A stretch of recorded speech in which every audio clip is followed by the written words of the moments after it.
Good? Okay. Good morning. I'm called to order this meeting of the Sacramento County Board of Supervisors on July 23rd, 2019. Would the clerk please call the roll?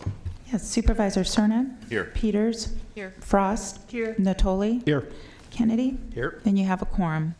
This meeting of the Sacramento County Board of Supervisors is cablecast live on Metro Cable 14, the local government affairs channel, on the Comcast, Consolidated Communications, and AT&T Uverse cable systems.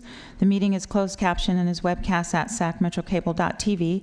Today's meeting will be repeated Friday, July 26th at 6 p.m. on Channel 14. This meeting is also broadcast live on KUBU Radio on 96.5 FM.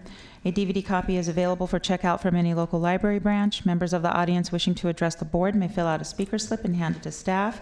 When the chair calls your name, please come to the podium and please silence your electronic devices at this time. Thank you very much. Would you please stand and join me in the Pledge of Allegiance?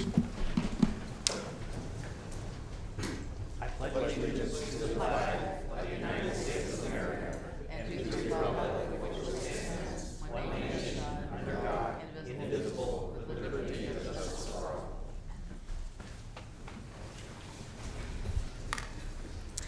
Okay, for your consent matters, items 1 through 42. The only note that I have is that you are adopting an ordinance.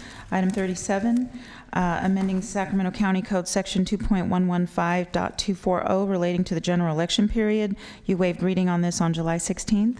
And that's all that I have for my notes. Okay, is there anything from any board members?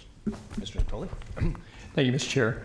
I would like to ask on item 12, if I could. Item 12, authorize the county purchasing agent to negotiate and execute a financial lease agreement not to exceed $21 million. My question is, I think it was pretty clearly outlined in the staff report, but that this purchase, which will total somewhere between $17 and $21 million for hardware and software to support county operations. The first year, apparently the savings is going to be applied to the cost allocation package, which then goes out to all the various departments. What is the plan for year 2 and beyond, though? Because this is a 6-year lease, and obviously still those costs got to be covered at some point in time. So I see David's behind Mr. Gill there. So Dave, maybe you could just offer some. Yes, Supervisor. David Villanueva. All the savings through all the fiscal years will be applied to the allocated cost plan to reduce the costs and therefore create savings for the departments. But what will be the cost that will be allocated or spread, though? I mean, there's only an offset. $2 million against $21 million is 10%, and that's good. I mean, obviously this is an opportunity to realize some savings with a vendor that apparently we've worked with, but and continues to provide the support for our software and hardware needs. But we're still going to have to allocate then $18 million, somewhere between $15 and $18 million to county departments that has budget impacts. So what happens with that, as you know, is that we will determine what the cost increase will be after all the, if there's any rebates, and then we put the cost allocation package out for departments with the new rates in there. And they go out in December, January time frame for them to put in their budget, and then the budgets come back to the budget office in March time frame. Okay.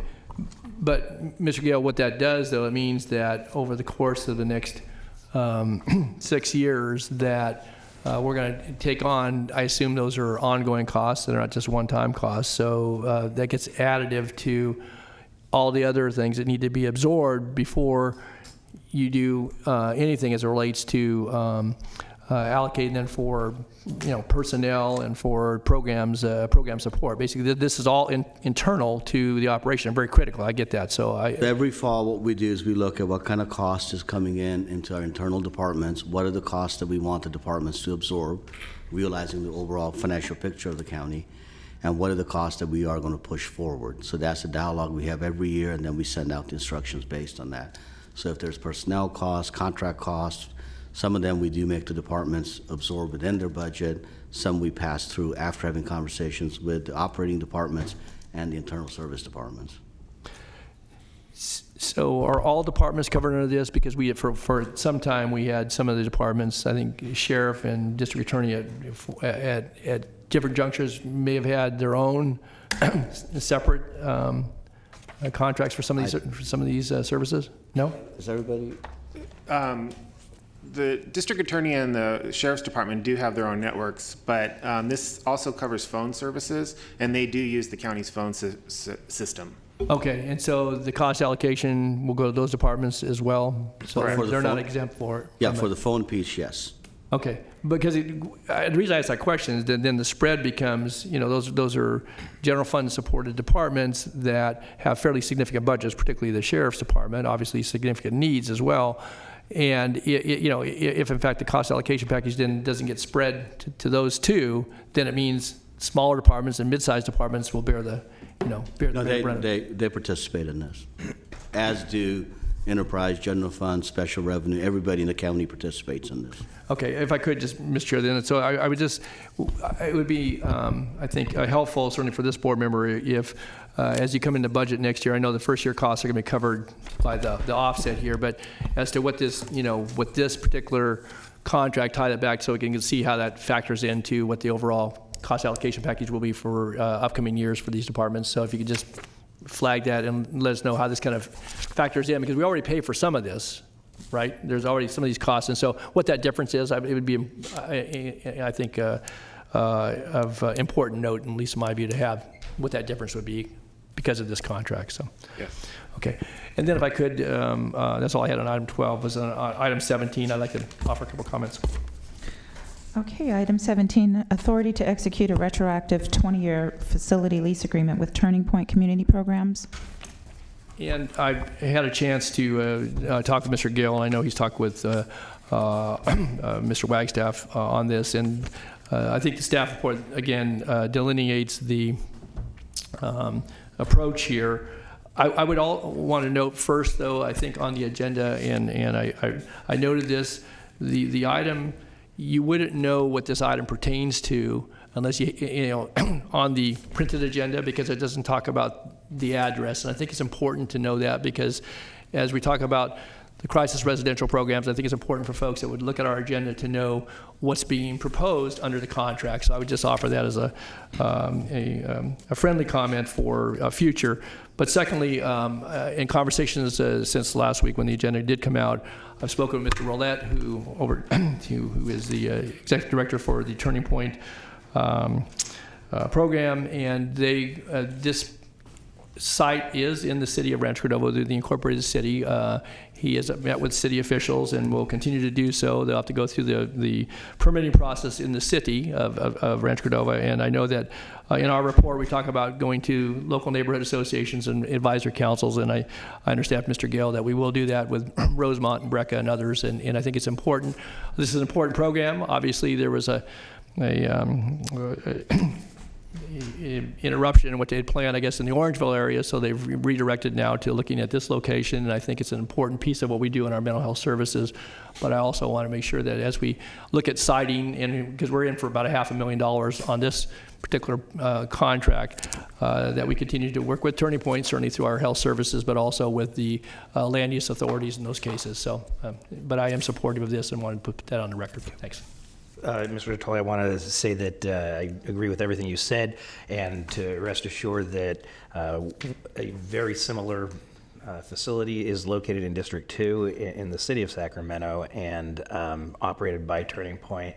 It has been wholeheartedly welcomed by the neighbors. They've done a fantastic job, and it's a great program. Right. So. Good. Thanks. Supervisor Peters. Thank you. I would like to pull items 41 and 9 for discussion after consent. Okay.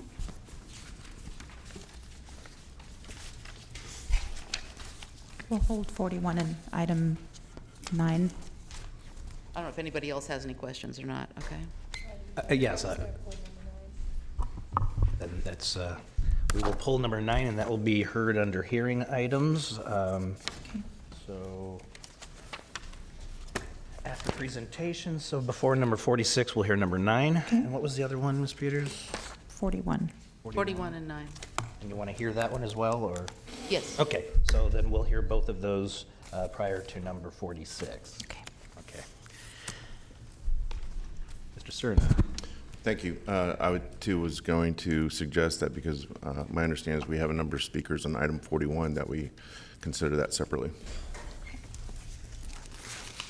Thank you. So are we going to, you ready to? If there's any other comment on consent, is there a motion? So moved. We have a motion and a second. Please vote. Unanimous vote. And let the record reflect that we're holding items 41 and 9. Thank you. Next item. Okay. Item 43 is a presentation of resolution recognizing Thor Ludi upon the occasion of his retirement after 30 years of service with Sacramento. Mr. Natoli? Do we have the resolution? Yes, it's right down. Oh, is it? Okay. Otherwise, I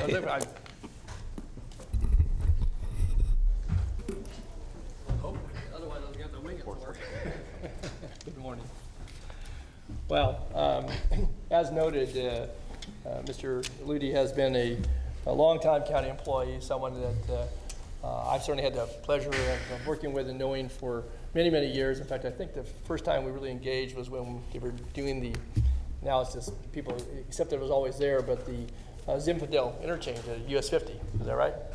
Actually, it's not. Oh, it was earlier than that? 30 years ago, when there was a young Don Natoli, Chief of Staff for Toby Johnson, it was the Bond Laguna interchange. Oh, so it was Bond Laguna interchange. And Okay, so on that project, I gave you a personal tour I of the remember when we interchange. walked across it, yeah. Walking across the rebar, and that was your introduction to bridge construction. That's right. And I trusted everything he said, and he's done a good job in overseeing projects, as you can see, both in the southern and eastern, but all throughout this county. I know on many, many construction projects, certainly at the airport and on highways and byways throughout the county. And it is hard to believe, though, that 30 years passes so quickly, Thor, and certainly you've done a tremendous job in helping to build and construct the infrastructure in this county. So I'm going to just take a moment, though, for those that don't know, and maybe just run through the resolution. Hey, Don, could you stand in front of the microphone? Oh, okay. Yeah. Okay. Thank you. I can. So I'll run through the resolution a bit here. And since 1978, Thor, as noted in this over his 30-year career, has worked in civil engineering and has both private and public sector experience. He began his career in Sacramento County, where he signed on as an associate civil engineer in Technical Services Division, which is now called the Construction Management and Inspection Division, CMID for short.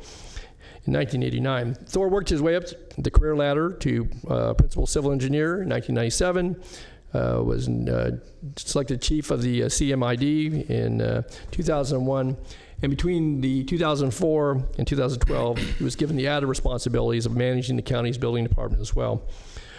Thor certainly throughout his career has been and takes great pride in being involved in several large capital improvement programs, as I noted a moment ago, and as he did too in his tenure, including bridge construction projects in the 1990s. And here's the Bond Laguna, the Hazel Avenue Highway 50 and Zinfandel Highway 50 interchanges, and Sunrise Boulevard over the American River. And for those that travel those locations on a regular basis, you just assume now that those, as I said, interchanges existed, and they were always of the same construction footprint and so forth, and that's not the case. Those were very small, if they existed at all. In Fenwick, Bond, and Laguna, there was no overcrossing of the freeway prior to that construction. And he also was a part of the Lower Northwest Interceptor Program, the Big Build and Echo Water projects, all of which sort of are invisible to the human eye, but involved many hundreds of millions of dollars in construction, many years of construction planning and oversight, and again, served this community in a big way with water quality conveyance, as well as obviously the treatment of our water at the sanitation district plant. In addition to his county responsibilities, Thor served as director in the Northern California chapter of the Construction Management Association and also the County Building Officials Association of California. He's a member of several engineering groups, and I don't know, I guess you could be emeritus now once you retire, but the American Public Works Association and American Society of Civil Engineering. Before he came to the county, he had received his Bachelor of Science degree from the University of California, Davis, so he's a UCD grad. Go Aggies, right? Okay. I think it's important here, and this is in bold letters, because I think it really exemplifies what I think it means to come to work every day. And it says Thor's hard work, his attention to detail, and all the positions that he's served in really have, I think, combined to earn him the respect of his peers, associates, contractors, folks throughout the community. And he is known for being a man of certainly of high integrity, for his honesty, and for his straightforward approach to making decisions. Ones that's oftentimes may be unpopular, but making the right decisions at the right time. He, in addition to all of that in his work life, his career, he's a father of 2 children, Jacqueline and her husband Steve, and another daughter, Erica, and her husband Brian. He's a proud grandfather, Mason, Wesley, Easton, Kennedy, and Beckett. And his wife, Joyce, who retired in 2017, now Thor will join her in retirement, and they plan on enjoying outdoor activities, traveling, obviously spending time with family, and enjoying the golden years. And so with that being said, Thor, it's my pleasure on behalf of this board, behalf of the County of Sacramento, your peers, but certainly of a grateful community, to recognize your service, your public service, and commend you for all your good work, and offer you best wishes for many blessings in the years to come after 30 years of service for Sacramento County. Passed and adopted this day, signed by all members of the board, presented with a lot of congratulations to you. Thanks, Thor. Yeah, just a couple things I'd like to say. It's been an amazing run. 30 years has gone by very, very quickly, and I've had an opportunity to work for and with an amazing group of people, and I thank you for my 30 years. I do have in the audience, my wife is here, Joyce, and I have a few of my managers and supervisors from CMID are sitting up here. And again, thank you very much. It's been a wonderful ride.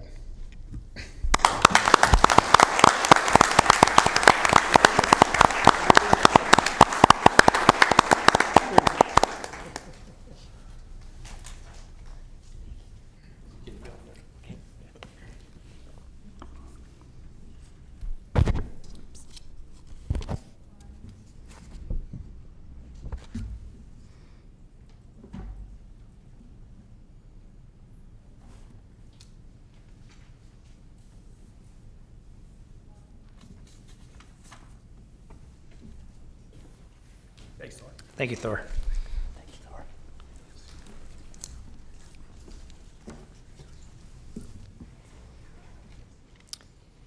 Okay, item 44 is the presentation of resolution proclaiming the week of July 21st through the 27th, 2019 as Probation Supervision Week in Sacramento County.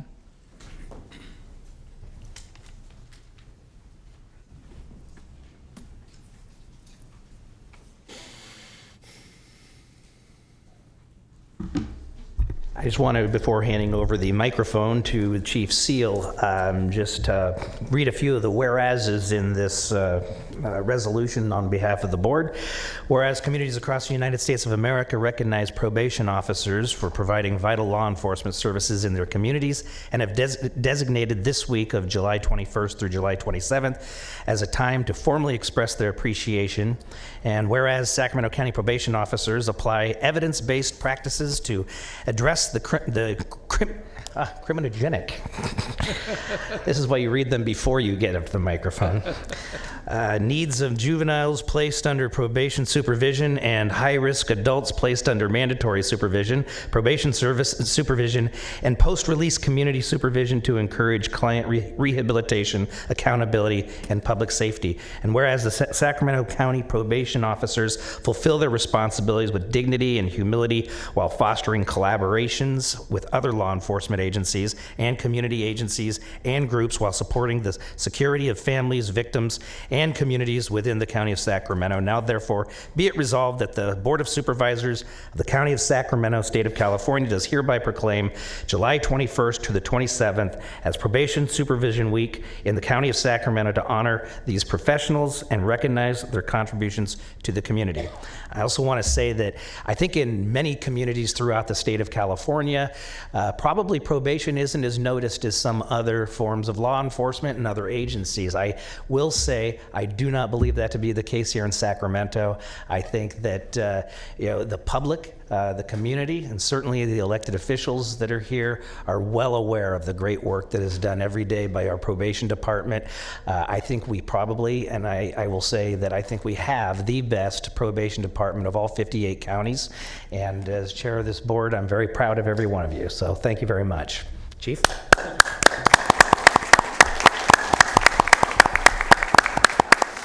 Well, I'd like to thank Chair Kennedy for those very kind words and all the support from each and every member of the Board of Supervisors, our County Executive's Office, and really the entirety of the county.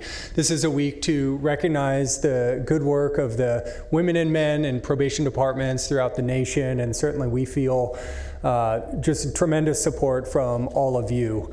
I do want to take just a second to introduce the people, because I think, you know, we could talk about the work we could do, we're doing every day in the courtrooms and out in the community, working with our treatment providers inside our facility.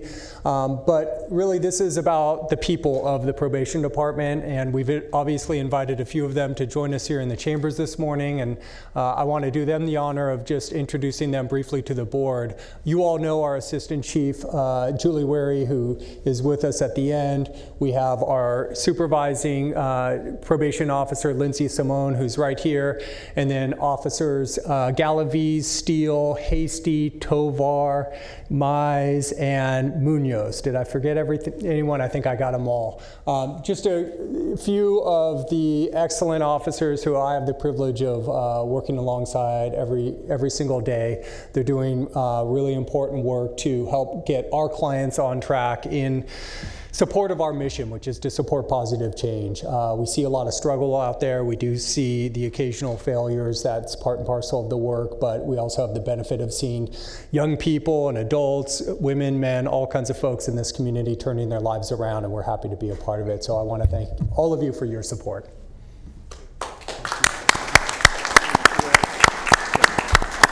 Let's get a photo down in the well here with the board. Great.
Next item. Item 45, presentation of the 30th Certificate of Achievement for Excellence in Financial Reporting for the Comprehensive Annual Financial Report for the fiscal year ended June 30th, 2018 to the Department of Finance, County of Sacramento by the Government Finance Officers Association. Thank you, Madam Clerk. The Government Finance Officers Association established the Certificate of Achievement for Excellence in Financial Reporting program in 1945 to encourage and assist state and local governments to go beyond the minimum requirements of generally accepted accounting principles to prepare comprehensive annual financial reports that evidence the spirit of transparency and full disclosure, and then to recognize individual governments that succeed in achieving that goal. This is the 30th consecutive Certificate of Achievement for Excellence in Financial Reporting Award the Department of Finance has received from the Government Finance Officer Association for the county's comprehensive annual financial report. And I thought that that was worthy of certainly taking time to commend the great work that's being done in our departments. And with that, I'll pass over to Ben Lemaire. Thank you, Chair Kennedy, and thank you, board members. We couldn't really do this without your help and your support. And I also want to thank Nav and David Villanueva for their support in helping us put this CAFR together. There are numerous other folks that have been involved, and I want to invite the staff up here that are able to attend. And, And we couldn't really put this together without it's a countywide effort. And I've said this before, is that there are numerous folks that are involved in financial transactions posting throughout the year. Our staff ends up coordinating a lot of the information that ends up being inside the financial statements. And it is a big effort. We've increased the number of folks that actually participate in putting the CAFR together. I think at one point we only had like 4 or 5 folks that were involved with the financial statements. We actually started delegating a little bit more of that out to the staff and them working with the departments in pulling that financial information together. And so I'd like to introduce the staff that are here. Sean Stoyanowski, Jane Martinez, Lincoln Bogard, Mark Espesi, and we have Camelia Radulescu, who helps us review the CAFR, Joyce Renison, my assistant auditor controller, and Ross McCarthy is sneaking over here. But it really is a big effort that these folks coordinate and also put together the schedules, and want to thank you guys all for your support too. Thank you. Thank you, everybody, for the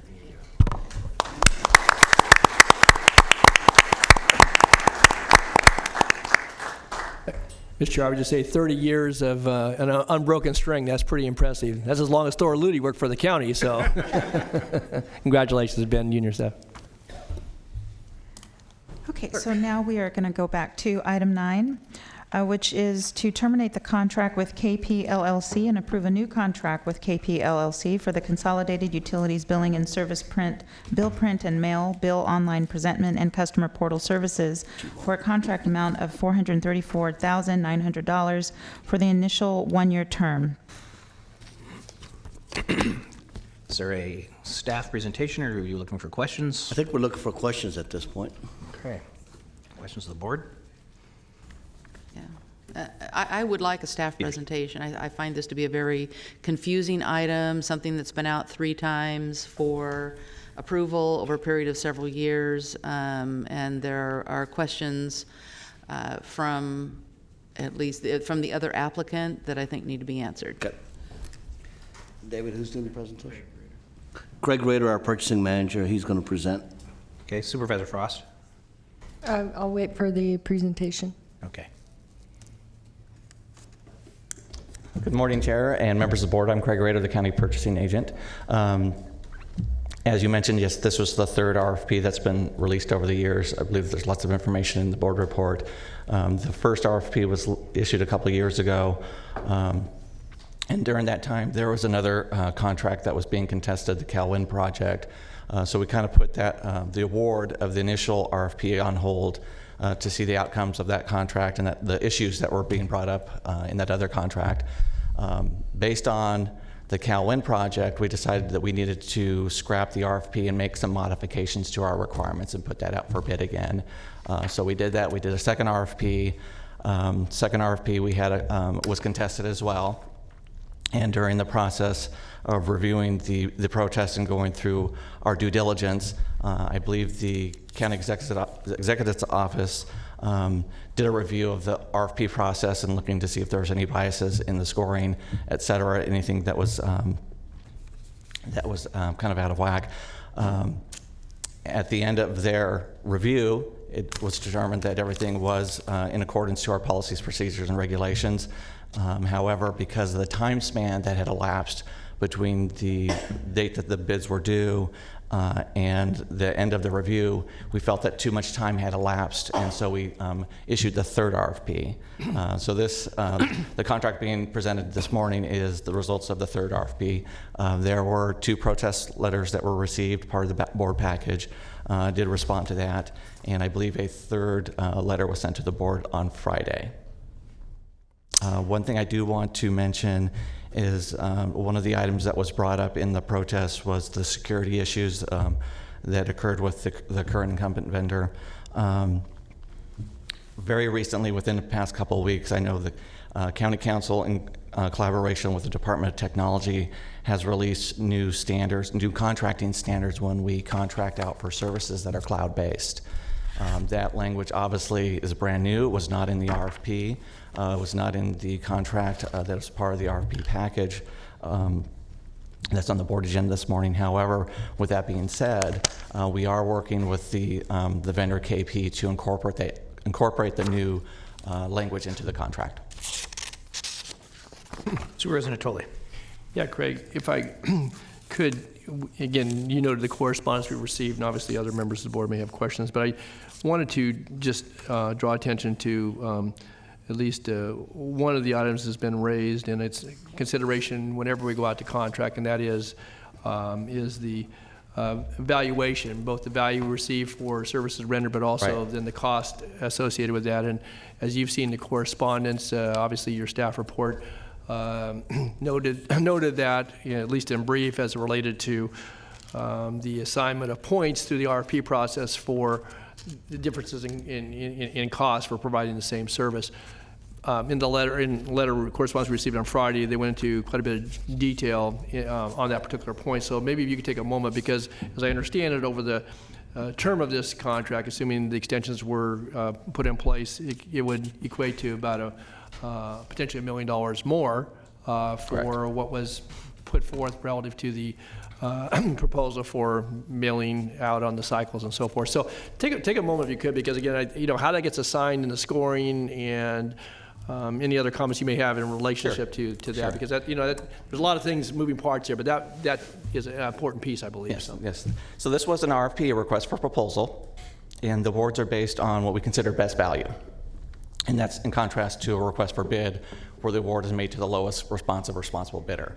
When we do a best value bid, we look at many factors on determining what's best value and what things are important to the county and how we're going to make the award. Pricing is part of that, part of the factor. Financials, obviously the vendor's ability to provide the products or services, but there's a wide variety of items that we look at. I think there were several hundred items that we looked at and scored, and everything's scored and weighted by the evaluation team, which are made up of experts from several departments. Obviously the using department, DTEC was involved as well, but it's a scoring matrix, and we look at various things. In the end, when we do an RFP, it's based on the vendor that receives the highest number of points, not the vendor that scored, not the vendor with the lowest cost solution. Now, it may end up being the vendor with the lowest cost solution. It may end up being the vendor with the highest cost solution. But generally, it usually ends up being somebody kind of in between. And in this instance, the award is made not to the highest, not to the lowest, but somebody kind of in the middle. The specifics of all the requirements are basically scored again by the subject matter experts, the folks from DTEC and Cubs that know the details. And I know one of the items that was brought up in the protest was subjectivity. In an RFP, because we're looking at so many things, we try to make, purchasing works with the departments, we try to make it as objective as possible, but that's not always the case with an RFP. There's gray areas, and that's why the team of experts that are doing the scoring are the subject matter experts. Those are ones that have the knowledge, can make those decisions on scoring the vendors appropriately. Craig, when you do obviously this goes back to the time that the RFP is, the construct is put together, and then the weighting is, I guess, determined, so folks know either in a proposer's workshop and or what that will look like. The issue that was raised by one of the protestants is that going back, not necessarily saying it's a fatal flaw, but that only 10% of the weighting, to your point about where the price falls in there, how is that determined? Obviously, you've been doing purchasing for a long time, and so right. How is it that price, it may not be the overriding factor, but that it only gets 10%, so you could score very high, and you could be the highest price right. by millions and millions. Yeah, and we work with the departments to determine what items are going to be scored, how they're going to be weighted, and we kind of give them direction and guidance, but in the end, it's ultimately the department's decision on how they want to weight things and how they want to score things. So is that typical that the price for providing the service is given, basically 10%, or can that fluctuate? I mean, again, I know this is an RFP, so I understand that. Yeah, I want to say it's typical, but it's not uncommon. We've actually, I know in the past, had one RFP, I believe it was for the Sheriff's Department, where pricing wasn't even one of the factors. They threw pricing out, and they really wanted the best solution. Now, being that said, it's the solution that we choose also has to be within the department's budget.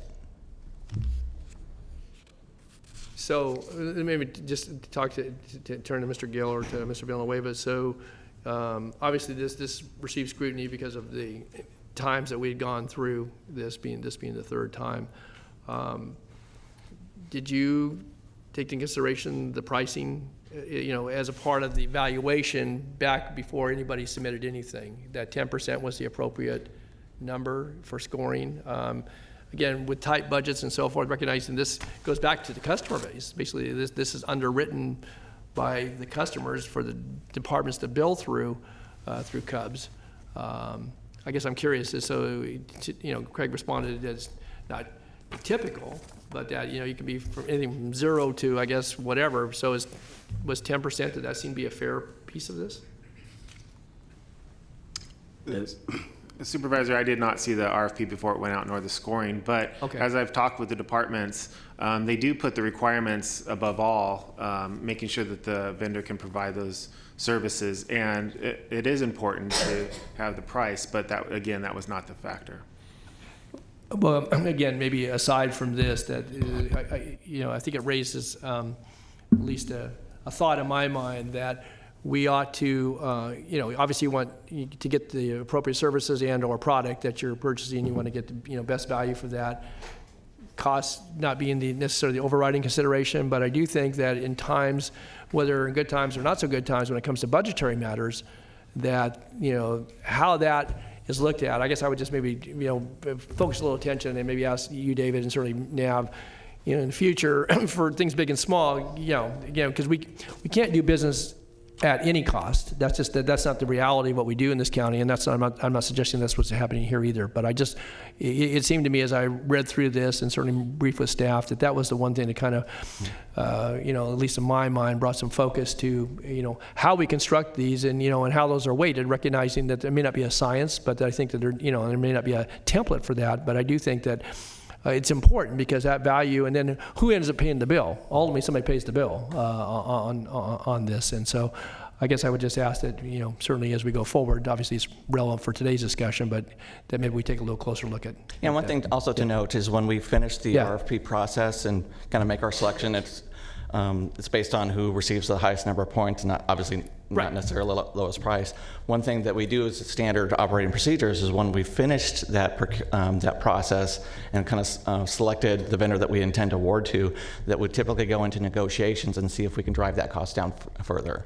And there's been contracts in the past. One contract where in negotiations we were actually able to get the price down like $1 million.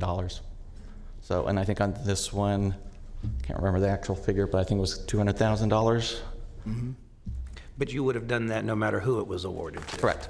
Correct. And I think that there was also an item in the protest letter talking about adjusting the score based on that negotiations, and we did not adjust the score. The score was a score, and then after we made the selection, then we went into negotiations to bring down the price.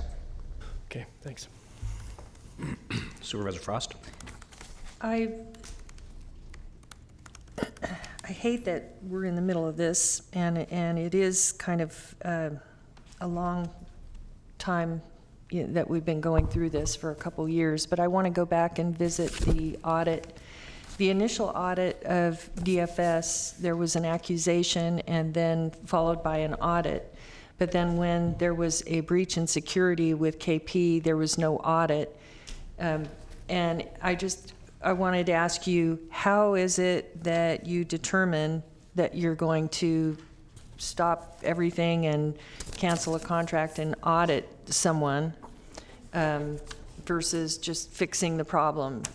What was it that was so wrong that we had to cancel the contract? You're referring to the Calwin audit, correct? I'm talking about the original audit, because it seems like DFS ended up losing their contract because they were accused of something, and then when it was audited, it came out a clean audit, and at that point they didn't get their contract back. It went out for another RFP.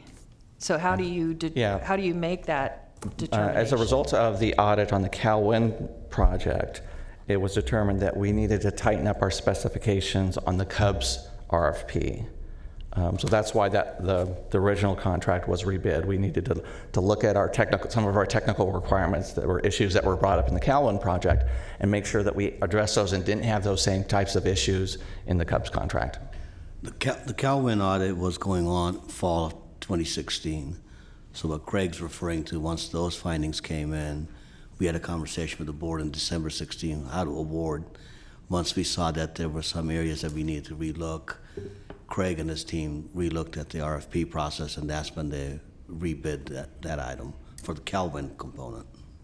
But if I may follow on that. Yeah. But not you, but staff, looked at the RFP process, you changed some things, tightened it up. However, you didn't address security until just recently. I mean, Well, I guess you could have done more tightening. We could, exactly. You're right, Exactly. absolutely. Okay. Sorry, Supervisor Frost. No, that's okay. I guess my other question, to go back to the audit, it kind of seems like that's where we have this issue that has arisen, and we can't seem to find a common ground, because there's one company that feels like they were discriminated against or treated differently than the other company. They also talked about poorly articulated questions, and they talked about specific emphasis on Cubs-related reports, that only the current provider would have specific answers to that, and all the others who are part of the RFP would be at a disadvantage. Can you speak to I can't speak that? specifically to that, but I believe Wendy can talk specifically about the RFP requirements and address some of those questions. I think Wendy Randolph, our Cubs manager, which is Consolidated Utility Billing Systems, we call it Cubs, she is coming down to answer that question. Good morning, Wendy Randolph. In specifics to the reports, the requirements were, we wanted to see what reports you have today and how that met with what we wanted. We did have some other vendors that provided information on what reports they have today, and also showed us some reports that they could provide based on our requirements, not necessarily that they had. So there were people who were part of responding to the RFP that could respond to that question, and it wasn't specifically, there wasn't a discrimination. You're saying that was something anyone could have answered. Correct. If they had that expertise. Right, and there was also some new reports that were not currently being provided, and KP was able to mock up some reports for what we wanted for that, so it wasn't necessarily everything that we have today. It was also some new items that we wanted. And there were, lastly, there were some concerns about the fact that KP was able to go back and change their response or adjust their response in one case. I can't remember. There were so many. Is that something anyone could have done, or they made a comment regarding KP being able to adjust their response. I'm trying to remember where that was, whether it was the pricing or what it was. I don't recall any responses being changed for any of the proposals. Yeah, we would not allow vendors to change their proposal after it was submitted. You negotiated a new price. It was the new price, I think, that they were referring to, is that we negotiated the price, and I think one of the comments was that we adjusted their score after we negotiated a lower price, and like I mentioned before, we did not adjust the score. The score was the score. Oh, based on the initial price? Correct. Okay. Based on the initial price. And you did have an audit with the county council and Brit and operations, purchase agent, DTEC, and everybody reviewed the RFP and felt, all those departments, there were no findings that it was. What were the findings? They didn't feel there were any issues with the RFP? Correct.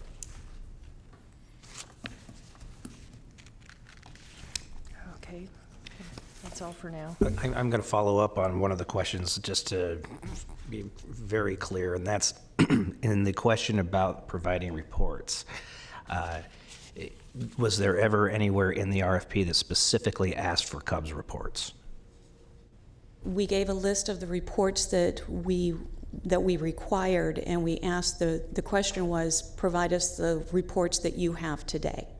But, so did it specifically say, provide any Cubs reports you have, and as an example or something there close to that? No, it wasn't worded that way. Okay. All right, we do have some speaker slips. Oh, I'm sorry, Supervisor Peters Thank you. chimed in. Last and latest. So, I have a couple of questions. The KP was involved in a serious security breach on an earlier version, and how can this be taken into account when you're putting out a new RFP? Why can the behavior or the actions, and why wouldn't it be taken into account? Be part of your requirements. So If you could speak a little louder, stand between the microphones, it'd be helpful. Is that better? So we focused just on the requirements, and when the security breach came up, immediate action was taken to correct that. And how we addressed it is, in addition to the RFP requirements, each vendor also completed a information technology assessment that was reviewed by DTEC. So there was a component to that. It wasn't a scored component that affected any of the scores, but it was attached to the RFP. But why shouldn't it? It most certainly, well, I think you can look at it that anybody has a propensity to have some sort of a breach, and it's more how they react to the breach. And as soon as this was brought to KP's attention, they immediately corrected the issue. What was their reason for having the breach? I don't believe that I can answer that question, Joe.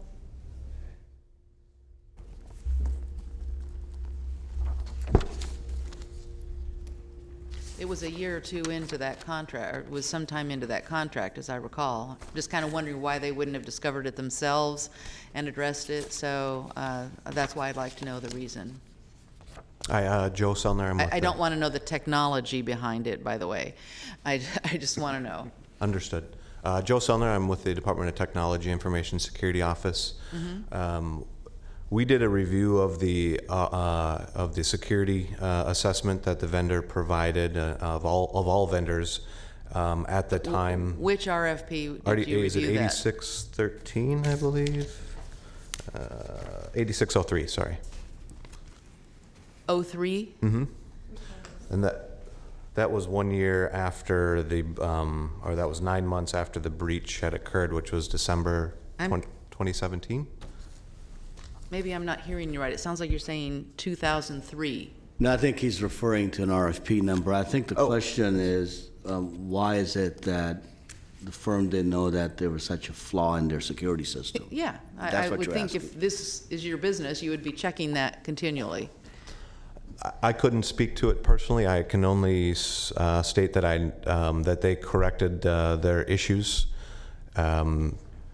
And what my assessment was related specifically to the RFP 8603. I think what we're trying to get at, Supervisor Peters, that once the breach was brought, we did not get into why did you not know why the breach happened. What the departments looked at as the breach happened, how did they react? Do they have the right process in place to make sure that breach doesn't happen in the future? I think the past. I can understand that. I just think my view is that most companies that provide a service like this continually check for breaches, and so I'm surprised they didn't find it themselves. And in any case, it seems like the county ought to be in the position to give minus points, if you will, deduct points from future application in the security area. That's what I think. We'll take that into consideration. Okay. The other thing, Mr. Rader, you said that occasionally, there could be a circumstance where a contract was awarded to a vendor that had a higher price. Correct. Not very often. So what Well, it's usually percentage? somewhere in the middle, not the highest, not the lowest. It's usually somebody in the middle. What percentage would you guess of the time that the award does not go to the lowest bidder? I would say a high percentage, probably above 60, 70%. Again, it's usually somebody I'm in the middle. misunderstanding. I thought you said generally. You It asked- doesn't. You're saying generally it does go to the vendor that has a higher price?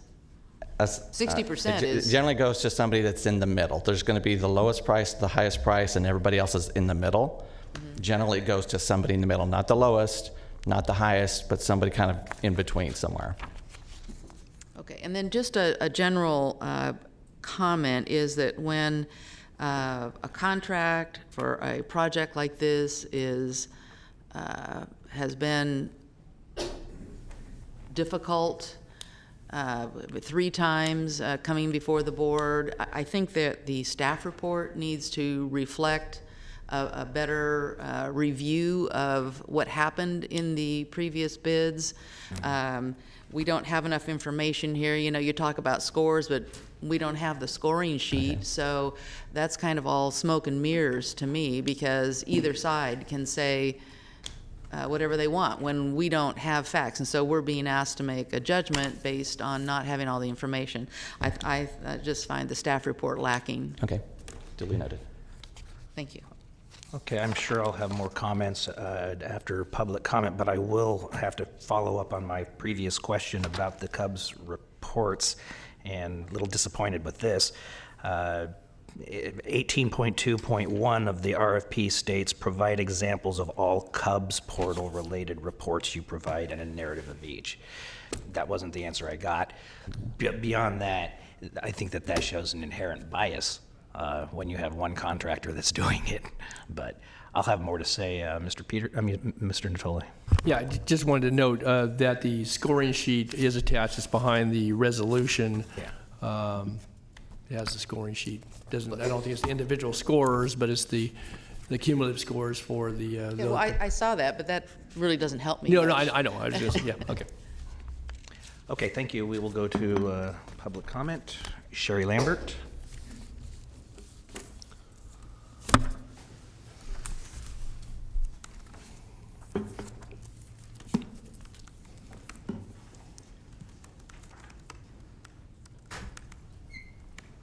Hi, I'm Sherry Lambert from KP Corporation, and I'd like to address the board regarding item 9. I have a small little letter here. I went through all the different papers and tried to come up with a short reply for many of the questions you actually already just asked.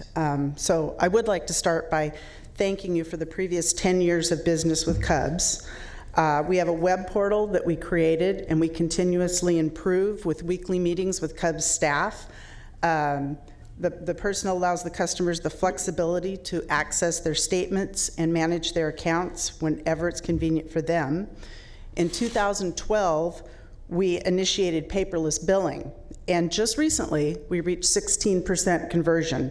What that works out to is $115,000 in savings in postage alone. That doesn't count the bills we didn't print and mail. So that has been a great success. We are also aware of DFS's 2 protest letters and the recent public comments. We'd like to clear our name by stating that KP did not make false accusations about DFS's existing and proposed contracts with the Department of Human Assistance. We simply addressed the errors surfaced by the audits of DFS by Sacramento County. And I think, Sue, I think you referred to those audits. There was one prior to the Calwin contract. I'm not sure why that came about. And we simply mentioned items in those audits. So I wanted to be sure that only facts are called out here. And then there was a second audit, which again, there were findings. It turned out both ways, errors on DFS's side that were in the county's favor and also the other way around. So anything called out there were just facts from the audits. We're also aware, and I think this might answer a little bit of your question, Susan, on what happened. We're aware that Daniel Chavez, who's the COO of DFS, using his Cubs account on December 4th, 2017 at 6:23 p.m. to attack our website. The attack began as he made a series of attempts to view other county customer records. After many attempts, he was eventually able to view the records other than his own, but the records he viewed did not contain sufficient personal information to trigger California's data breach notification law. We were notified of this vulnerability to hacking on December 5th, 2017, the very next morning, and it was immediately rectified. And if I mean, I think that's fine to make that comment that he attacked it, but anyone could attack it. So tell me what the difference is between him and someone else. Yeah, I mean, it's a little interesting that in a way to earn business that you attack your other vendor's website. I mean, but it could have been my next door neighbor that had decided to attack it and get the information. I personally don't think that the fact that just some information was vulnerable is a very good explanation. Yeah, well, I wanted to explain to it. It seems a strange business practice to me. It's not something we would do. And you did have to have some sufficient knowledge. I'm not to say he's the only person who could figure it out, but you did have to have some knowledge about how to hack a website. So that was how that was brought up. It was immediately rectified. And then the next item is... Are there any other questions of the board? Yeah, if you want to ask me wrap up. If there's no more questions of the board, if you could wrap up, that'd be great. I shall do that quickly. Okay, per General Services Protest Procedures for Goods and Services, in all cases, the first level review of any protest shall be conducted by the senior CSO handling the solicitation. However, should a bidder disagree with the conclusion of the senior CSO, the bidder may submit a formal written request for further review by the purchasing agent. The purchasing agent's decision shall be final. Since the outcome was not favorable to DFS, they are asking the board to set aside the county's established processes, policies, and protocols for handling RFP and protests. They expect an award based on the dramatic and colorful letters containing a large volume of opinions from their attorney.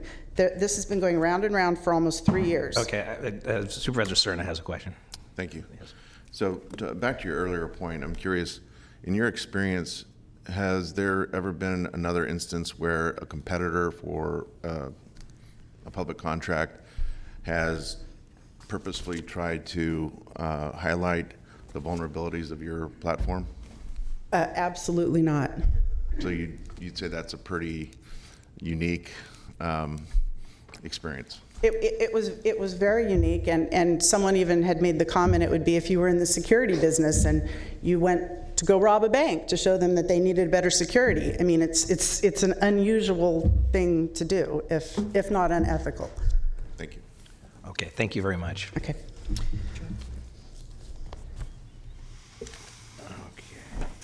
Joseph Selner.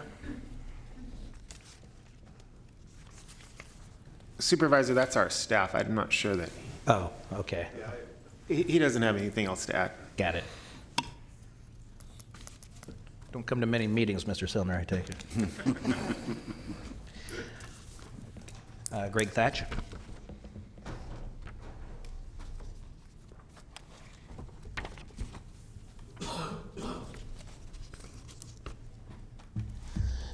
Good morning, Mr. Chair, members of the board. Gregory Thatch, and it's my honor to represent DFS today. Eric and Nick Bamberry from DFS, locally owned business, are here in the audience today.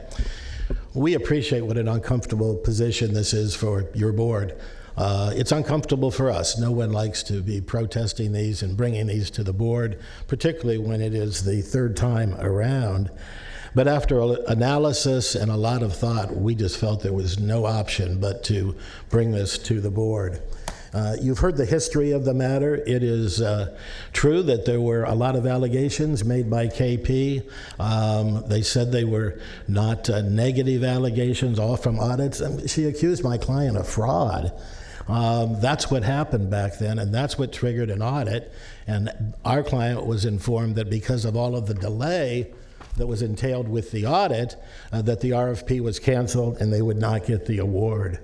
The second RFP that went out, we felt was also flawed, a point system and numbers of dollars that made no sense and skewed it because it did not include money that was going to be paid to KP as part of the evaluation. Management did pull that one. We are now on the third one. Mr. Natoli, you asked some extensive questions about price. The price differential over the 7-year contract is about $1 million. Staff indicated that it's not the most important item. Clearly, they didn't think it was the most important here. They only gave 10% weight to it.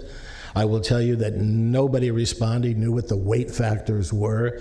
Those weight factors were determined after the proposals were submitted.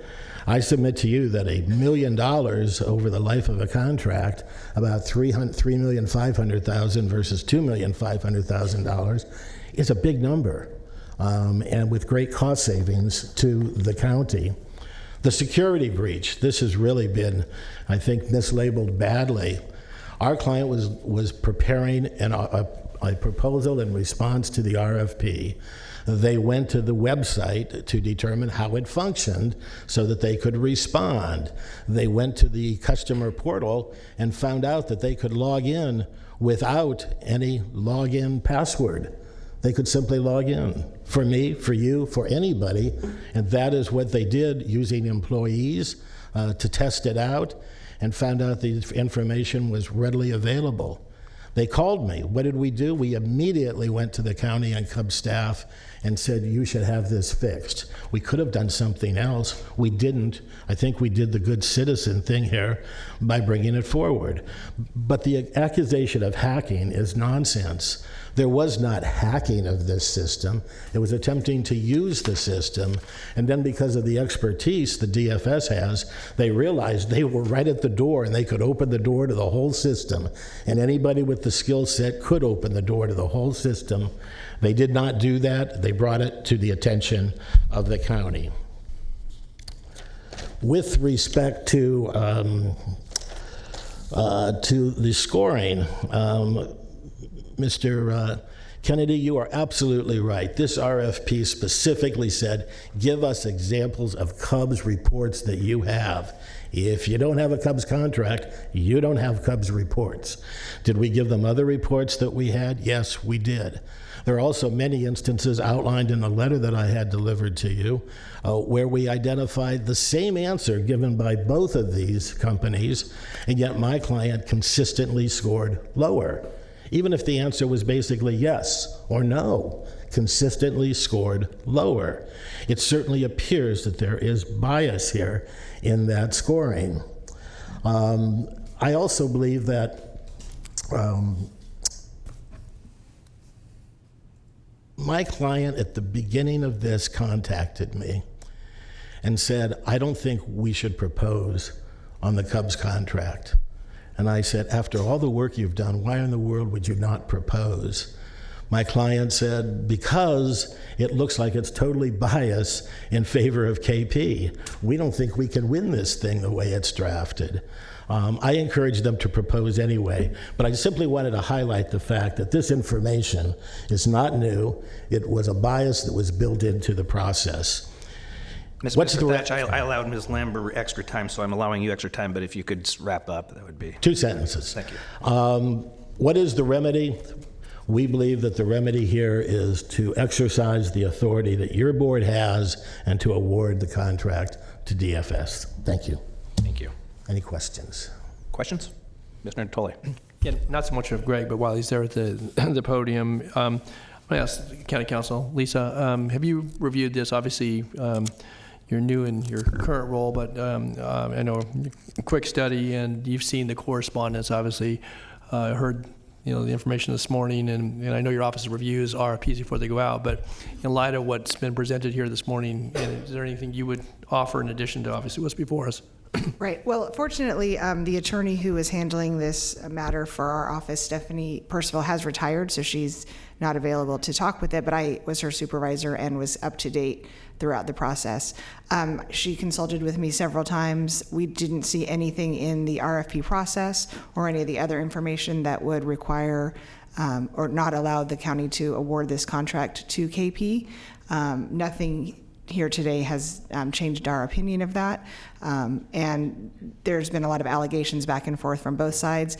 After further investigation throughout the process, I think there's a little bit of hyperbole on both sides as well about what actually happened and the way that the county responded to it. But we found nothing that the county has done to favor one party or the other, and I think it's an appropriate award today. Okay, thanks. That's all. Any other questions? Mr. Thatch? Thank you. Thank you. Okay, I have no other cards, so we'll bring it back to the board. Is there discussion? I'll throw out a few things. I guess one of them, and I'm glad Supervisor Natoli went into it because you asked exactly the question I was going to ask, and that's, considering our budget, it's shocking that if it's not a very, very unique service that is very difficult to perform on, that we only consider cost 10% of a RFP response. I mean, we're laying off, or not laying off, scratch that, but we're cutting positions in every department, including CPS significantly, and we're not looking at $1 million as more than 10%.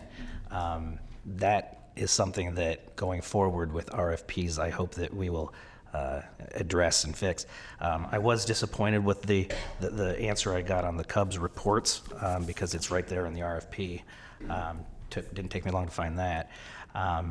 And I guess the fact that the security issue wasn't in the RFP, okay, that's, I guess where I'm also disappointed is the meeting that I had with staff to discuss this, and the security issue was really kind of just set aside as, oh, that's not a concern. With everything that's going on in corporate America and all of the and we just had the hack by the into the credit checking agency. It happens all the time with major retailers. We see it happening. I'm very concerned that it's not a higher priority for us as a county to protect our employees' information as well as our customers and residents. So I don't know what the board's inclination is. I will say that whether or not this is legal is one thing, but whether or not it passes the smell test is another, and to me it does not. Mr. Natoli. Yeah, thank you, Mr. Chair. Just going back to the point, I know I spoke to it earlier, but I do think that this calls attention to something that, again, maybe is more at the departmental level. I appreciate Mr. Rader and Mr. Villanueva's responses relative to assignment of costs in these RFPs, but I think it needs a closer look, again, in general, because it appears to me that, and to the points that the chair made, this highlights it, but we do lots of RFPs, and they go through internal review, and they come before this board for without protestation. But I think that consideration is not, I'm not saying it should be the predominant, because again, you want to get good value, good services, but when you're looking at the amount, and even with the negotiations here, and again, you could even take the named parties out of this, but the fact that you bring that down by a certain percentage, it's still somewhere 30 to 35% over and above, and it may fall into that middle ground. I respect that, and I get that too, but and understanding the distinctions between obviously bids and requests for proposals, certainly the ability to negotiate. But I guess the message I want to send, at least on that particular point, is that I think that this warrants further discussion. And whether again we're in good budget times or not so good budget times, and I'm not again it's not a driver behind my decision today, but I do think that it's a very important factor. I guess I would just sum up. I've asked the questions that were on my mind. I've certainly had a chance to review the information and know that this has been a back and forth now for the better part of approaching 3 years. I think you have two very capable companies, or others in the business as well, that at least, again, we saw on the scoring sheet that proposed from amongst the pool of folks that are out there. And, there are points I think that can be argued on either side of this, but I'm prepared to support the staff report and the staff recommendation. But I do think that the points made by my colleagues relative to even the background, that was a bit lacking for those of us that, certainly, sit on this board for a period of years. We have some recall of that, but I think it's important.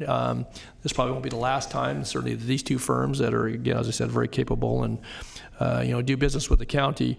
That we'll probably see these folks at a future date as well. But I think all things considered, I'm prepared to support the staff recommendation. But I do think that the cost allocation piece it needs to be looked at in a much broader context. And I would ask Mr. Gill and Mr. Villanueva at some future juncture to be back to this board, talk about how we do that, because it may seem like we're getting into a lot of detail, but we're the ones that ultimately have to approve budgets and make decisions about positions that are filled or not, and the services provided to people in this county. And I think as we see belt tightening occur, to me, it's a very relevant point. Thanks. Thank you. Any other board members? Yes, Ms. Yeah, Peters. thank you. I would just reiterate my earlier comments about the process, and I've been on the board long enough that I think I've said something about the process. This would be the third time on the same contract, maybe slightly different reasons each time.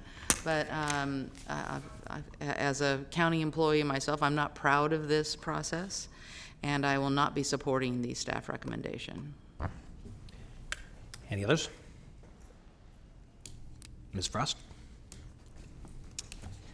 I think Supervisor Kennedy articulated well the concern relating to the finances and the discrepancy in the amount of money that we're going to spend. And I'm not as experienced with these RFPs, but it seems like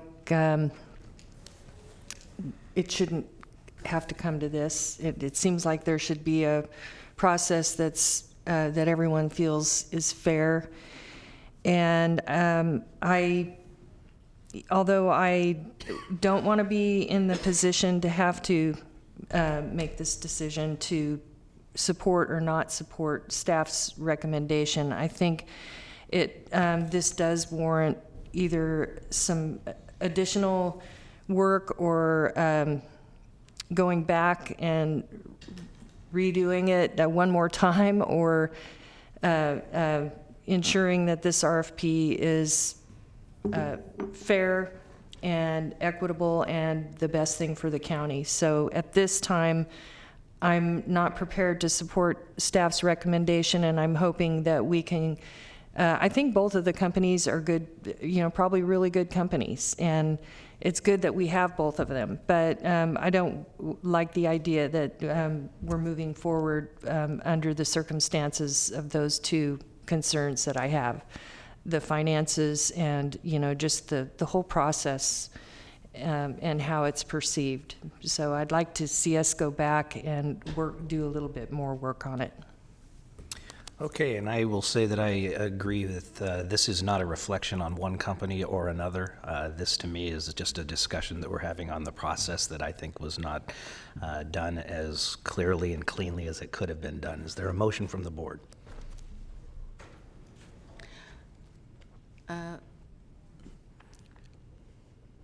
I hear 3 no votes on this. Do we need to have a vote on to clearly say no, or can we incorporate another recommendation into the motion, Lisa? Right, I think you can incorporate another recommendation, whether that's to go out and repeat the process or do further investigation, whichever option you would choose. What about awarding to the other company? I don't recommend that. I don't think that's the issue that's been agendized and noticed. So I don't think that you can take that action. So we'd have to go back and do it over again, yet again? That's probably the cleanest. Right. Okay, then my motion would be that we reject the staff recommendation and go out for a new FP, including all of the suggestions from the board. Second. Okay, we have a motion and a second. Any comments? Please vote. And the motion carries with Supervisor Cerna and Natoli voting against. Thank you very much. So just clarification, so we currently have a contract with KP that's been extended. This embodied, terminated that and re-awarding it under this new process. So will we, while we go back through this process, continue to have KP as the vendor? That's going to take a period of time, correct? Yeah, I think if we need a contract extension, we'll bring it back to you while we're going through the process again. Okay, thanks. Okay, next item would be number 41. Okay, and that's the resolution supporting a Blue Ribbon Commission on the establishment of a Sacramento County Women's Commission. Mr. Cerna? Thank you, Mr. Chair. I know we have a number of very patient people in the audience that are probably eager to address the board on this matter, but I did want to take a few moments to kind of introduce it and the reasons why I think this is the right time and right venue to and right process to consider the establishment of a Women's Commission for the County of Sacramento, or a Status of Women's Commission, as it's called in some other counties and other jurisdictions in California.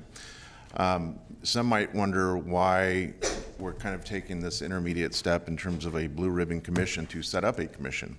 Well, there's actual precedent for that.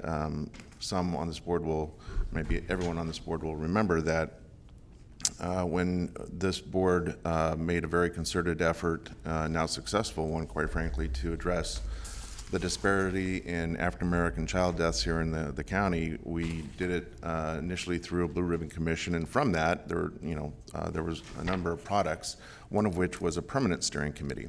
And I think a Blue Ribbon Commission with a shelf life, so to speak, in this case, I'm proposing between 9 and 12 months, really gives enough time to the advocates that have brought this to my attention. I know I've met with other members of this board, but to take the time to do the outreach that I think is necessary for such a critical advisory body to this board and to the public, to examine, explore other models where it's been done elsewhere. There are 16 other counties in the state of California that have women's commissions, and I believe there's 9 cities that actually have them as well. And so I thought this would be a very tried and tested way to be very thoughtful about the process of doing this. And quite frankly, it gives members of this board, not just one member who's bringing it forward today, the opportunity to help shape it. And I think it should be the product of all of us providing the input for something as important as a commission that generally would be addressing issues such as discrimination, prejudice, on the basis of gender, but also that could help us in a number of different ways when it comes to policy decisions, resource allocation decisions before this body. And so I just want to kind of set the table that way.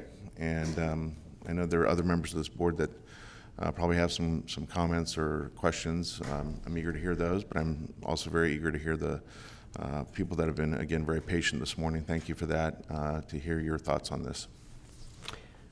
Okay, any other questions or comments before we go to public comment?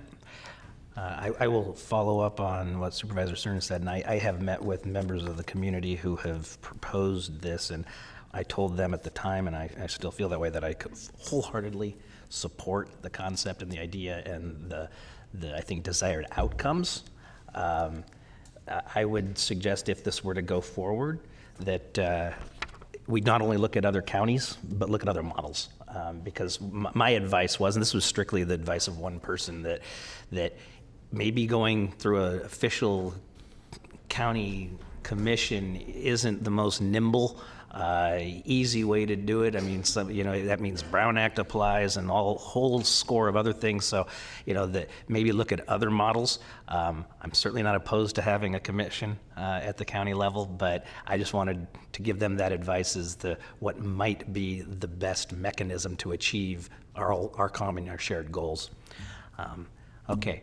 With that, we will go to public comment, and I do not see him here. Is Councilmember Guerra still here? I think he has a representative. Oh, okay.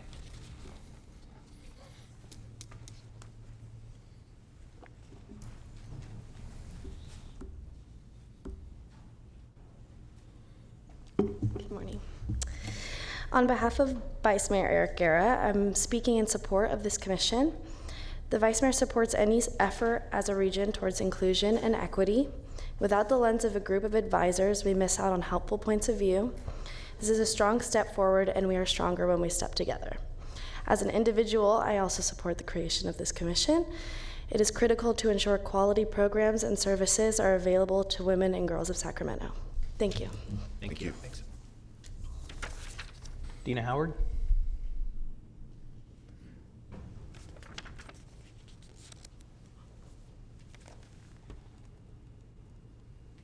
Good morning. I'm Dina Howard from California Lawyers for the Arts and the Sacramento Mediation Center. I'm going to let Aaron Saberi, who has been our champion, speak a little bit more, but I just wanted to lend my support. I think that it is very significant that Sacramento, as the 5th largest metropolitan region in California, is the only one of the top 6 that does not have a commission like this on the status of women and girls. We have done extensive research over the last year and a half. I was on the fence in the beginning, and just want to say that throughout the process of us both running listening circles with lots of different constituencies and talking to the leaders of most of the organizations, the nonprofit organizations in the county that support women and provide women's services, it is felt across the board that this is necessary. So thank you very much for considering us. Thank you. Alpha Battershiel. Sorry if I butchered that.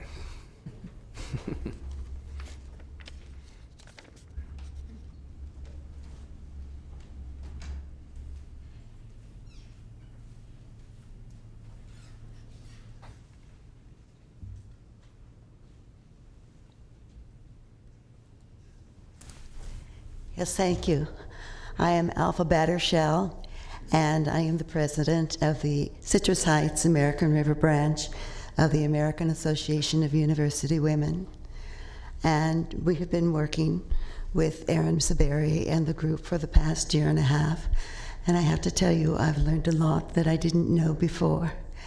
And this commission is needed. It's needed on 2 points. It's needed in order to take a look at the policies that we have, the laws that we have, and to see where there are hiccups there, where we might be able to be more effective.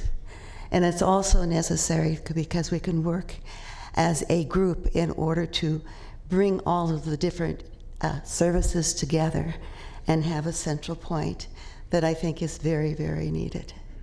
And I hope you will consider us and give us the chance to have this Blue Ribbon Commission and let us show you what we see. Thank you. Thank you. Aaron Saberi.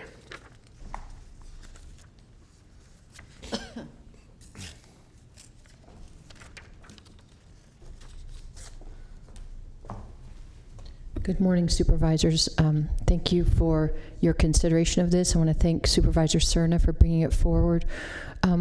As we represent many more women than could be here today. Many are working and also didn't have childcare, but we've been working with a core group of 25 to 30 women and hundreds of women who've come to community meetings and have sponsored listening circles. And what we've been trying to do for the last year plus is explore the viability of a women's commission, which means to explore how women's commissions are structured elsewhere. As Supervisor Cerna said, there are roughly 25 in the state. There's a state women's commission. There's commissions internationally as well. The National Association of Women's Commissions is meeting today in Chicago. There's a great movement of support there, and we've been looking at one of the opportunities we have, because unfortunately we don't have a commission, is to how we can structure it in present time to really be meaningful for this county and the women and girls of this county. How do we look at funding streams? How do we look at structures, and to Supervisor Kennedy's point, there might be out-of-the-box ways that we could do it differently. So this Blue Ribbon Commission will help us, provide us the support to do due diligence in that support. We've been working to collect data. There's such a gap of data out there. Just to have the support of a Blue Ribbon Commission and to be under that aegis would really provide us with the ability to do that exploration in the manner that you all deserve as supervisors, and to advise and report back to you. We're available for questions afterwards. Thank you. Thank you very much. Tanya Lindsay?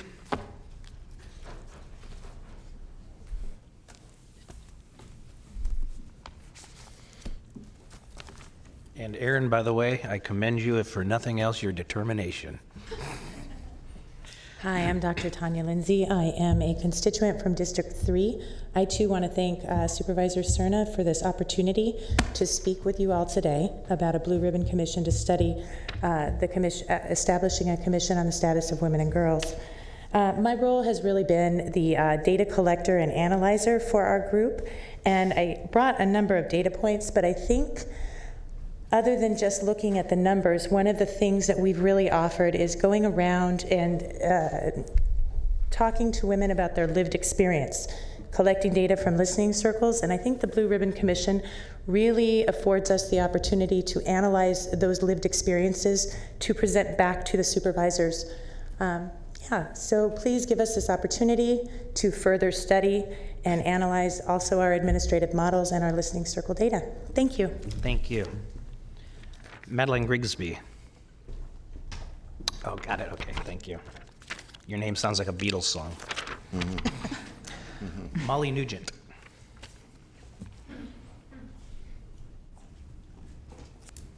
Hi, my name's Molly. I'm a resident in District 5. I also work locally at WEAVE, the Rape Crisis Center and Domestic Violence Agency, and advocate nationally for an organization called the United State of Women. Sorry, allergies. And we've had a number of listening sessions over the last year plus, and have this group that we've been working with, which is intergenerational, composed of many different ethnicities and different backgrounds, and it's really been a really great dialogue with this group of women, plus hundreds of women that have come together over the last year to talk about this. And in our listening sessions, we've heard time and time again from women on the ground, women living in Sacramento County, how much some sort of situation where we have collected resources, collected information about those resources, and some advocacy power on resource allocation and that kind of thing, how helpful that would be. So I thank Supervisor Cerna for bringing this to the table, and hope I want to lend my support, my voice in support of this this effort. Thank you. Thank you. Greg Fishman.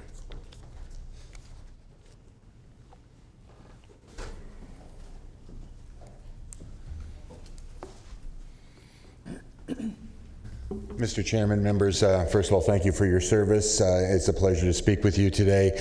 I am a member of the SMUD board. My name is Greg Fishman, and I'm here to support this measure today.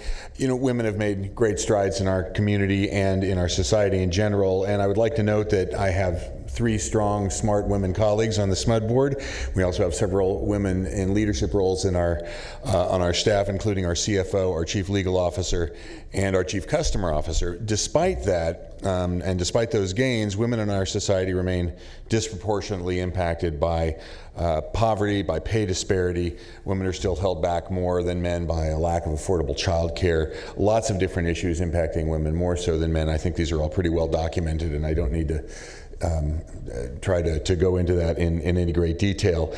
But I do think it's appropriate for Sacramento County to look into a commission on women, and the Blue Ribbon Commission to make that initial study seems like a good way to go to me.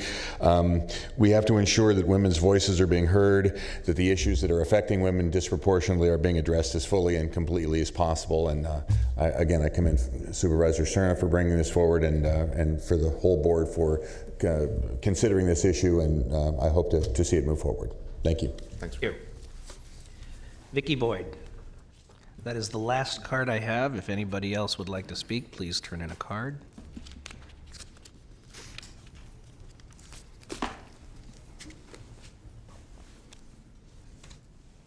Hi, I'm Vicki Boyd, and I've been involved with the committee to establish the Sacramento Commission for Women and Girls since its inception. I'm in leadership in several community organizations throughout Sacramento County, one including Women's Wisdom Art, which provides art classes for underserved women throughout the county. And Women's Wisdom Art is also a partnership with the committee to establish the Sacramento Commission on Women and Girls. And what we've done is provided the artwork to help in the listing circles for the women and girls to convey their message on why they want to have a commission on women and girls. And we've had input from all types of women throughout the county, and from colleges to colleges, schools, women of all different backgrounds. And we have huge support. We have several hundred women that are interested and want this commission.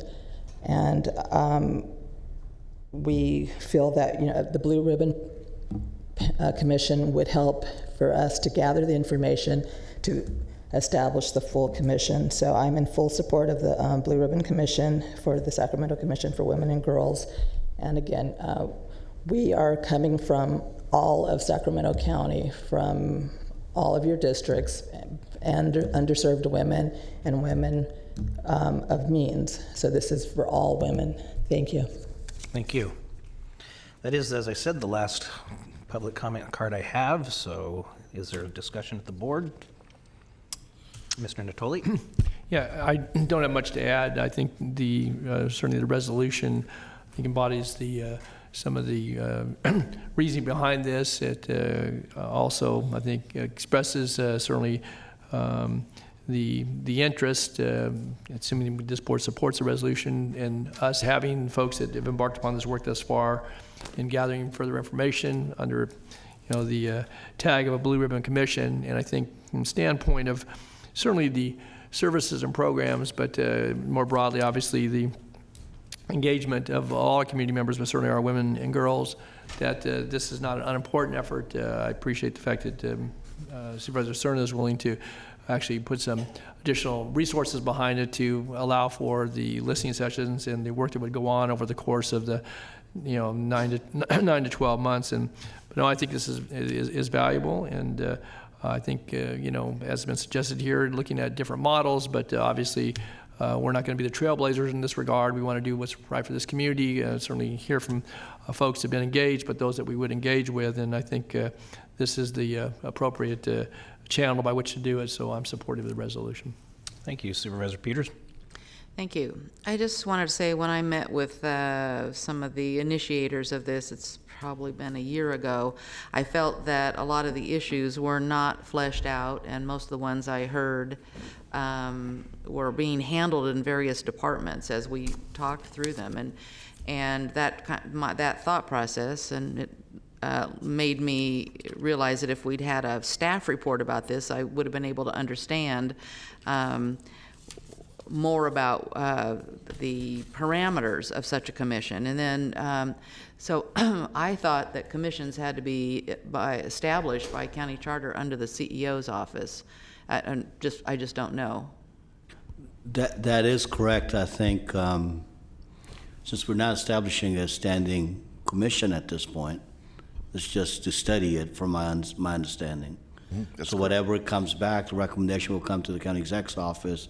We'll work with the county council and then come back with a recommendation to establish a formal, if that's the recommendation, we come back. Well, see, I find the resolution confusing when it says the first sentence is, whereas establishing a Sacramento County Women's Commission has been brought to the attention. It goes on and on about Women's Commission, so I thought we were establishing the commission. My understanding is no, this is just the Blue Commission. Okay, then a recommendation. How many members of the committee would be, how many would be on this committee that informs the board about the issues? So I think and who appoints the people to that committee? A couple of steps. I think that is up to the board, how you want to establish this Blue Committee. They're supposed to bring the recommendation to the county exec, and then the county exec then will make the recommendation with them on what this new commission, if we were to establish, what that looks like. At that point, we'll determine number of seats, the charter. Yeah, so I got that part, that would all come, but there's going to be a committee, if this passes, I think they. A blue ribbon commission. Blue ribbon commission. A blue ribbon commission that establishes a commission.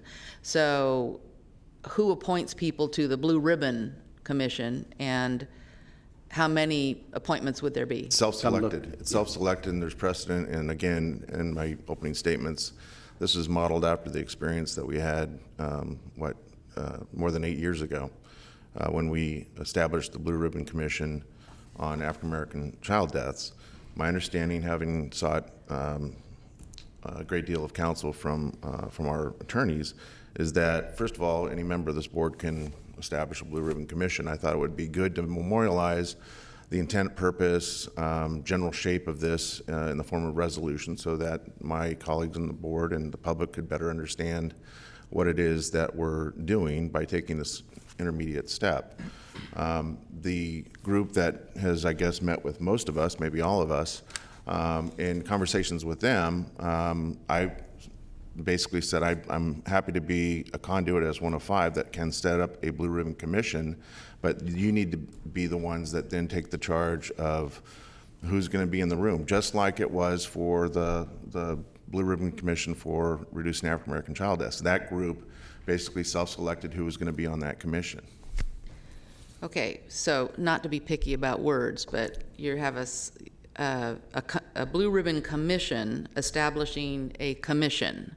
So that under the charter it couldn't be called a committee. Would that? I mean, I don't know. Are you asking, could the Blue Ribbon? Is it legal for us under the county charter to set up this commission, to form a commission? Yes, I believe it is. At the board meeting, it doesn't have to come through a process? No, when you're, like Mr. Gill said, when you're actually establishing, if that is the recommendation, to establish the actual women's commission, that would need to come through the county exec office with support of the board. This is just, I mean, a Blue Ribbon Commission, as you all probably know, it doesn't have any power. It just is a conduit for study, for discussion, and that is what's being asked to be approved today.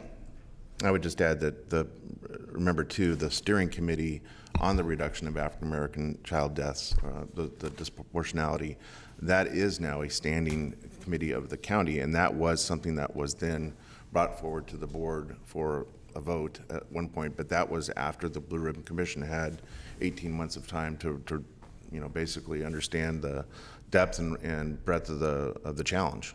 And so that's where this is, I think, a very parallel process that I'm proposing.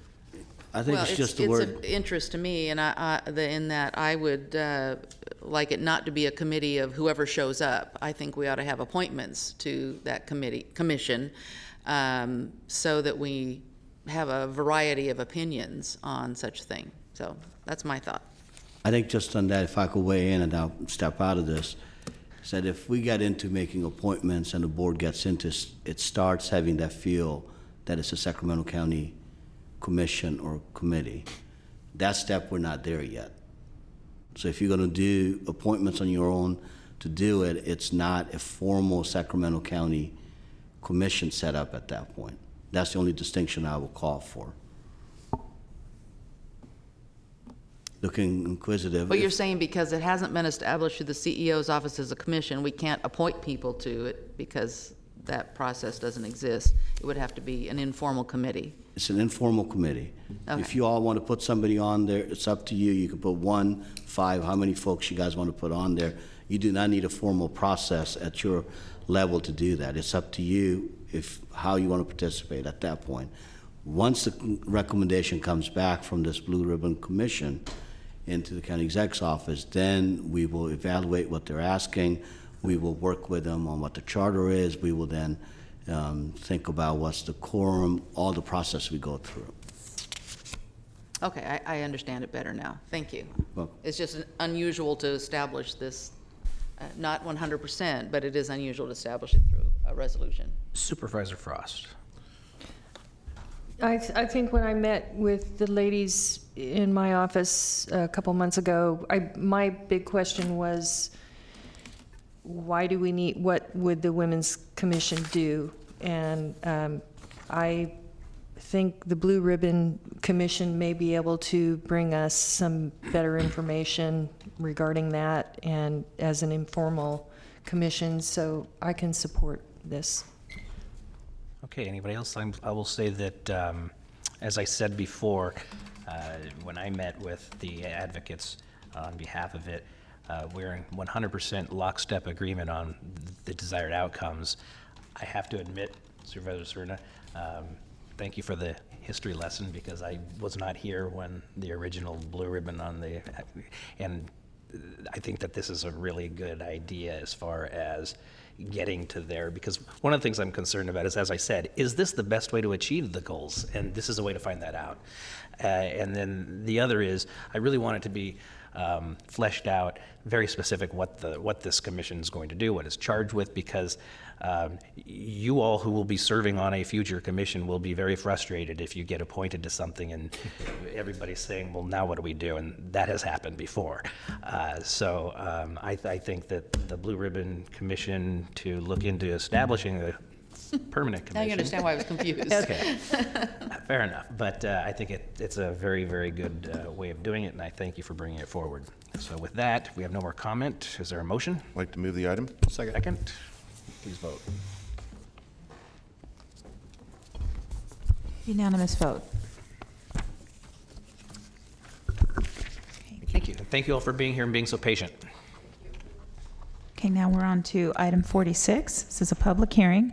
Tax Equity and Fiscal Responsibility Act hearing, request for approval of tax-exempt revenue anticipation notes by the California Municipal Finance Authority, a joint exercise of powers authority and public entity of the state of California for the benefit of Highlands Community Charter and Technical Schools. Mr. Chair, members of the board, I do have an introduction to make. Colin Bettis is our new county debt officer. Kristen Yates is retiring at the end of the year. And Mr. Bettis comes to us via City of Sacramento in their Treasury Department. So with that, Mr. Bettis. Welcome, Mr. Bettis, and I will say this. We are an hour and 45 minutes behind on your first presentation, so I'll make it quick. There you go. You'll be very popular.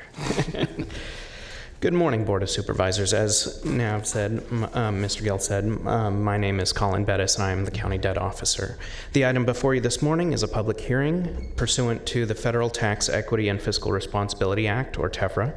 TEFRA requires that the public hearing be held by the governing body of the jurisdiction in which the project to be financed with tax-exempt financing is located, and that the governing board approve the proposed financing. Highlands Community Charter and Technical Schools proposes to obtain revenue anticipation notes in the amount not to exceed $7 million for the purpose of financing working capital for the school located at 1333 Grand Avenue, Sacramento, California. The California Municipal Finance Authority is a joint powers authority formed to assist local governments, nonprofit organizations, and businesses within the issuance of both taxable and tax-exempt debt. The debt to be issued by CMFA will be the sole responsibility of the school, and the county will have no financial obligation or legal obligations or responsibilities with regard to the repayment of the debt. The county will also bear no costs of issuance for the proposed debt. It is recommended that the board open the public hearing, and upon close of the public hearing, adopt a resolution approving the issuance of bonds by CMFA for the benefit of the school. Such adoption is solely for the purposes of satisfying the requirements of TEFRA and the California Government Code Section 6500. Anthony Stubbs of CMFA and Murdoch Smith of Highlands Executive Director, CEO, are here to answer any questions you may have. Thank you. Thank you very much. I have no public comments or public sheets, but so I will open up the public hearing if there's no questions from the board. Open up the public hearing. If anybody, a member of the public, would like to address this issue at this time, please come forward. Seeing none, we will close the public hearing. Is there discussion or a motion? If there's no discussion, Mr. Chair, I move the item. Okay, we have a motion and a second. Please vote. Unanimous vote.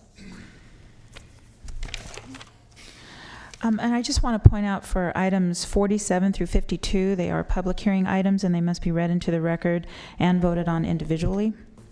So item 47 is the hearing to lien delinquent solid waste service charges and adoption of resolution ordering delinquent solid waste service charges be collected on the property tax roll.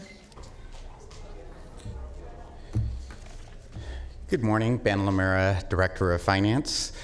And these are, as Flo had mentioned, these are public hearings, and there are 6 items that are being heard today. 5 of those items are being heard as the County Board of Supervisors, and 1 item is being heard as the Sacramento County Water Agency Board.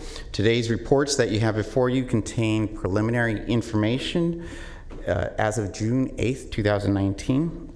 And the number of delinquent accounts will continue to decrease until the accounts and balances are transferred to the tax process on August 24th, 2019.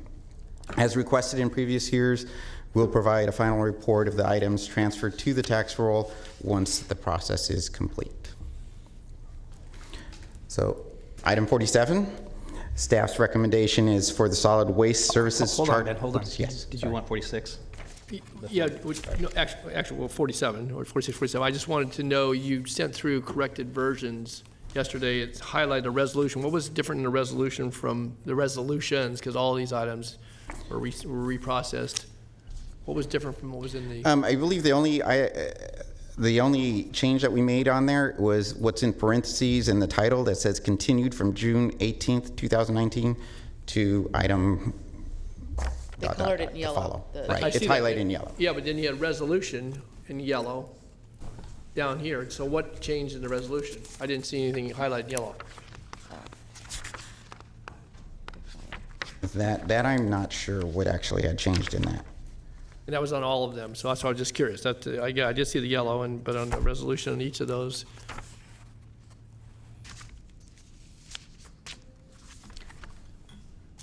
I didn't see any difference. I actually compared them, but I wasn't clear. I didn't know if there was some other date, time, or something in the resolution because you're asking us to approve these. So, assuming that everything's accurate, then Right. that's fine. Okay, Everything should be pretty much the same. The only thing was the highlight on the. Right, I know, but highlight then on I was read the highlight, and then it took you to the resolution, which there was nothing highlighted in the resolution. Okay. Yeah. So on page 2 at the bottom where it shows attachments, it says resolution and it is in yellow. That's what Don is, right? Right. Okay. But there was no change in the resolution. I guess that's my No, question. no, there's no So change the in the resolution resolution. that we had previously and this one here. Are the That same. is Okay. correct. Thank you. Thank you, Mr. Okay. Item number 47, staff's recommendation is for the solid waste services charges to be transferred and collected on the property tax roll. Okay, I have no speaker slips, but I will open the public hearing. Is there a member of the public that would like to address this issue at this time? If so, please come forward. Seeing none, we will close the public hearing. Is there a motion? Move the item. Second. We have a motion and a second. Please vote. Unanimous vote. Item 48, hearing to lien delinquent storm drainage service charges and adoption of resolution ordering delinquent storm drainage service charges be collected on the property tax roll. And staff's recommendation is for the storm drainage service charges to be transferred and collected on the property tax roll. Okay, are there any questions of staff? So move. And we will open the public hearing. Is there anybody that'd like to discuss? I'm just going to say that every time, so when we open the public hearing. Seeing none, please, I will close the public hearing. And is there a motion? So move. Second. We have a motion and a second. Please vote. Unanimous vote. Item 49, hearing to lien delinquent storm drainage service charges for the City of Citrus Heights and adoption of resolution ordering delinquent storm drainage service charges for the City of Citrus Heights be collected on the property tax roll. And staff's recommendation is to transfer and collect on the property tax roll. Okay, is there any questions from the board? Nope, I will open the public hearing. Any member of the public? Close the public hearing. Is there a motion? So move. Second. Motion second, please vote. Unanimous vote. Item 50, hearing to lien delinquent storm drainage service charges for the City of Rancho Cordova and adoption of resolution ordering delinquent storm drainage service charges for the City of Rancho Cordova be collected on the property tax roll. Staff's recommendation is to transfer and collect on the property tax roll. Are any questions from the board? No, I will open the public hearing. Seeing no one come forward, I will close the public hearing. Is there a motion? So moved. Motion and second, please vote. Unanimous vote. Item 51, hearing to lien delinquent utility taxes and adoption of resolution ordering delinquent utility taxes be collected on the property tax roll. And staff's recommendation is for the delinquent utility taxes to be transferred and collected on the property tax roll. Any questions? Open the public hearing. Seeing no one in the public, I will close the public hearing. Is there a motion? Second.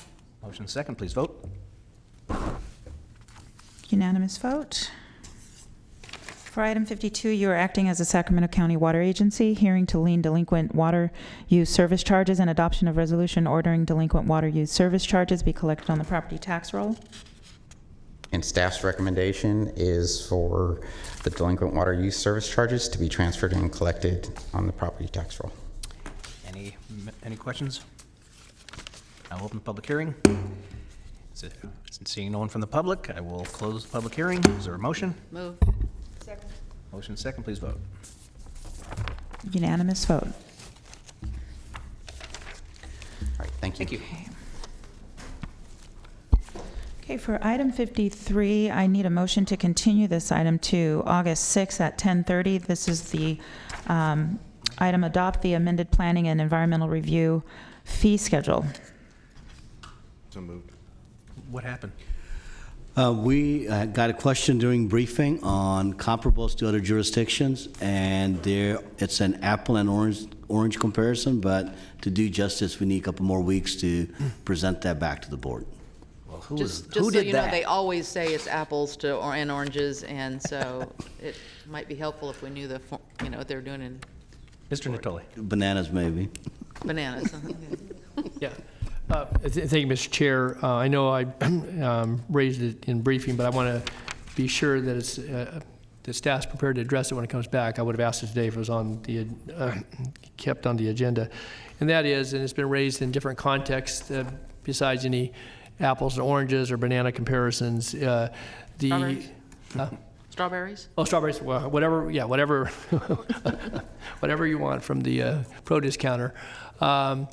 My question is, though, is the cost of getting a matter to the Board of Supervisors. I know I've raised this, may sound like a broken record, but nonetheless, land use matters are of great import, and when it costs now $4,000 and we're looking at raising fees by some 18% in some cases, I just think that we need to have a fuller discussion of that. That was brought out in one of our hearings last year on a matter that, compared to jurisdictions that, sometimes it's $750, it's $1,000, $1,200, whatever it might be. But to be $4,000 to get it to the elected body on a land use matter, again, it's part of obviously the matrix of how matters get heard within the zoning code tables and so forth. But it seems to me that, if nothing else, from a general fund standpoint, that in good government, that folks ought to be able to get a matter to the Board of Supervisors for less than $4,000. And so I make that point, and I would like to have for discussion, because as you're looking at fee comparisons, maybe for other jurisdictions, particularly as it relates to matters to get it to the elected body of the county or city jurisdiction, what the cost is there, and recognizing that maybe comparison of one fruit or produce versus another, but to me that's relevant, and I'd like to see some additional discussion if we could have when that comes forward. Again, thanks. Absolutely. All right. So is there a motion to continue? Yeah. We have a motion and a second. Please vote. Unanimous vote. Thank you, Mr. Gill, for your responsiveness to the issue. Okay, the appointments. Okay, that would be item 58. Okay. 58. For your nominations and appointments. just nominations. You are continuing to September 10th, Cemetery Advisory Commission, Cordova Community Planning Advisory Council, County Service Area 4B, Slough House, Wilton, Casumnes, County Service Area 4C, Delta, In-Home Supportive Services Advisory Committee, Mission Oaks Recreation and Park District, Sacramento County Alcohol and Drug Advisory Board. And today you have 2 items. Sacramento Housing and Redevelopment Commission, Mr. Kennedy. Please continue to August 20th. Mr. Tantoli. I continued August 20th as well. I have interviews to conduct. Okay. And then, let me just make sure that's all of you guys. And then Sunrise Recreation and Park District. Please Supervisor continue to August 6th. Okay. That concludes your nominations. Thank you very much. And we do have some off-agenda speakers. Beth Smoker.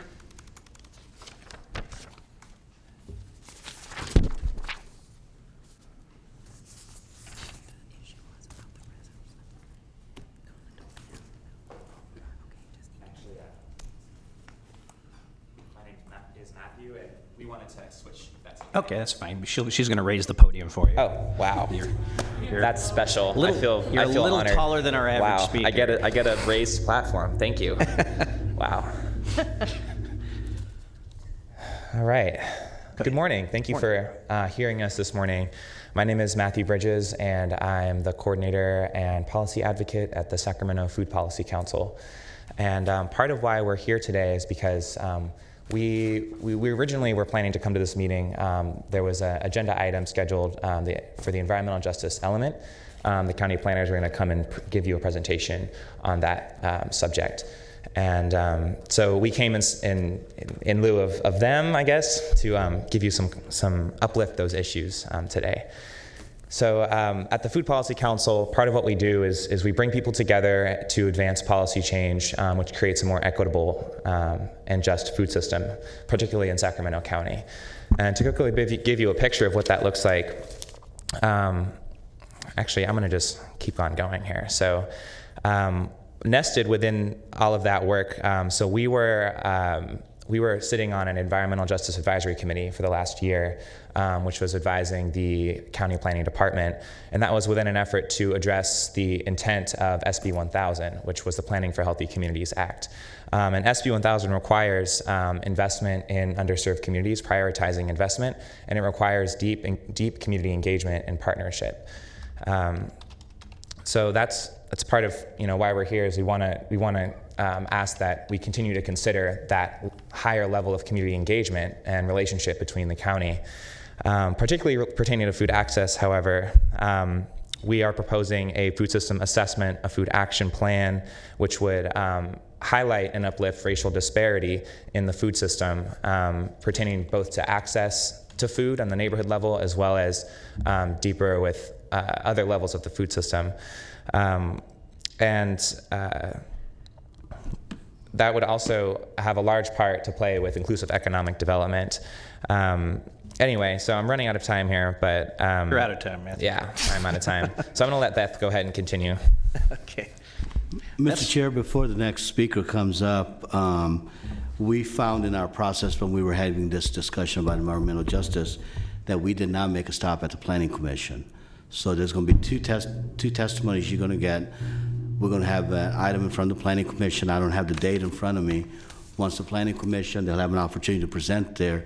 Then it's going to come back on the agenda item to have a workshop or a discussion with the board at that point. Great. So there's 2 more steps we got to go through. Thank you very much. Yeah, so I'm Beth Smoker. I'm also part of the Sacramento Food Policy Council. I actually met with most of you about these EJ elements back in January. So back in January, we were actually scheduled to have a board workshop on the environmental justice elements, and pretty much every month since then, we've been scheduled and then removed with no explanation as to why. So I've been honored to be part of the Environmental Justice Advisory Committee that the Planning Department formed, and think it was a really great and bold step that the Planning Department made around these efforts. Unfortunately, we've been really dismayed at the number of times the workshops have been canceled. The intent of that workshop was to have an opportunity for y'all to learn about the importance of these policies.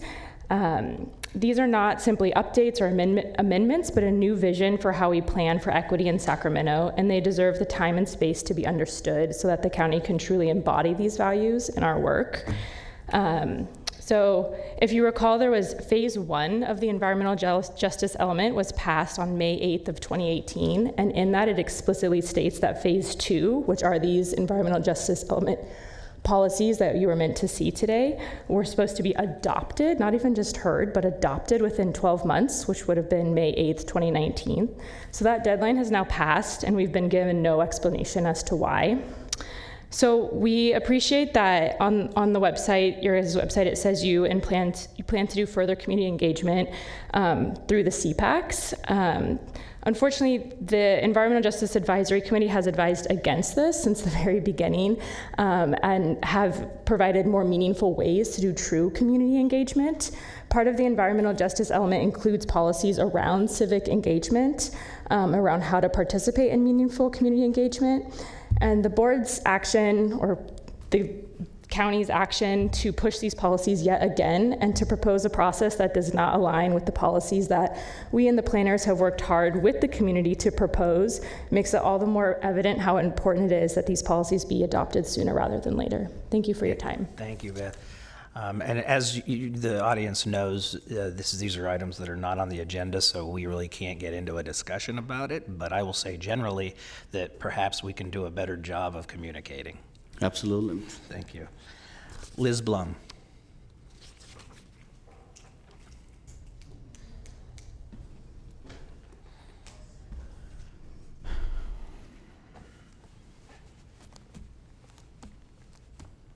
Good morning, board. So I just want to talk about the $89 million jail expansion plan that was approved by you all last month, and how it would cut funding to the CalFresh outreach programs and virtually every program that supports people who are affected by food insecurity, food deserts, and the lack of food sovereignty here in Sacramento. Sacramento is the self-proclaimed farm-to-fork capital of the state, but whose farm and whose fork are you prioritizing? When our county spends more of its overall budget on the legal system that keeps people in cycles of poverty and incarceration, you're not showing us that you care about food justice. Real food equity means prioritizing fresh food access programs in your budget instead of cutting funding to these programs in order to sustain jail expansion projects that shouldn't be happening in the first place. This is also a women's issue. The population of people assigned as women who are being jailed in this country is actually on the rise, while people assigned as men is declining nationally. You have an urgent choice that will affect every facet of our Sacramento community. You can choose to follow the research and data that map out logical solutions to decarcerate our county, or you can choose to continue to cut funding from Health and Human Services to fund jailing people. You have already committed to the Stepping Up initiative, which, if you're not aware, is a national initiative to reduce the number of people with mental illness in jails. So I just wonder why this work isn't being done before any talk of jail expansion is discussed. The only way to reduce crowding sustainably is to stop sending so many people to jail and reduce the amount of time they spend there. There are a number of ways to accomplish this, which include implementing common sense reforms like affordable housing, food access programs, pretrial release programs, pretrial diversion into community-based programs, and expanding access to reentry services and treatment programs that are led by community-based organizations, not the Sheriff's Department. Thank you for your time. Thank you very much. Adrian Wren.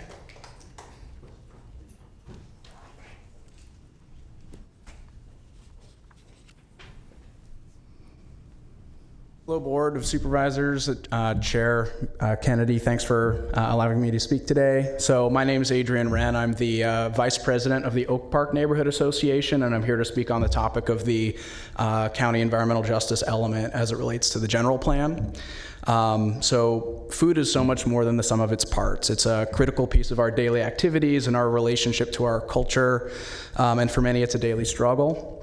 In my neighborhood of Oak Park, our food deserts stretch for dozens of blocks and make it really, really challenging for families to access healthy, locally sourced bounty of our farm-to-fork mecca. As mentioned before, the food access policies that are included in the Sac County environmental justice element will help to address these barriers to things like grocery store development in low-income communities like Oak Park and elsewhere. So I really urge you guys to, as you best can do, accelerate the process of adopting the food justice and food access element into the general plan. So thank you for your time, and look forward to working with you on that through the Sacramento Food Policy Council. Really, please consider us your allies in this work.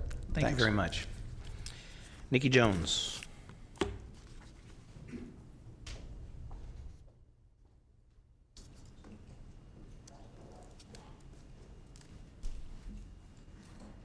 Hey y'all, I'm back again to just urge this board to move away from this drastic decision to increase incarceration in our communities.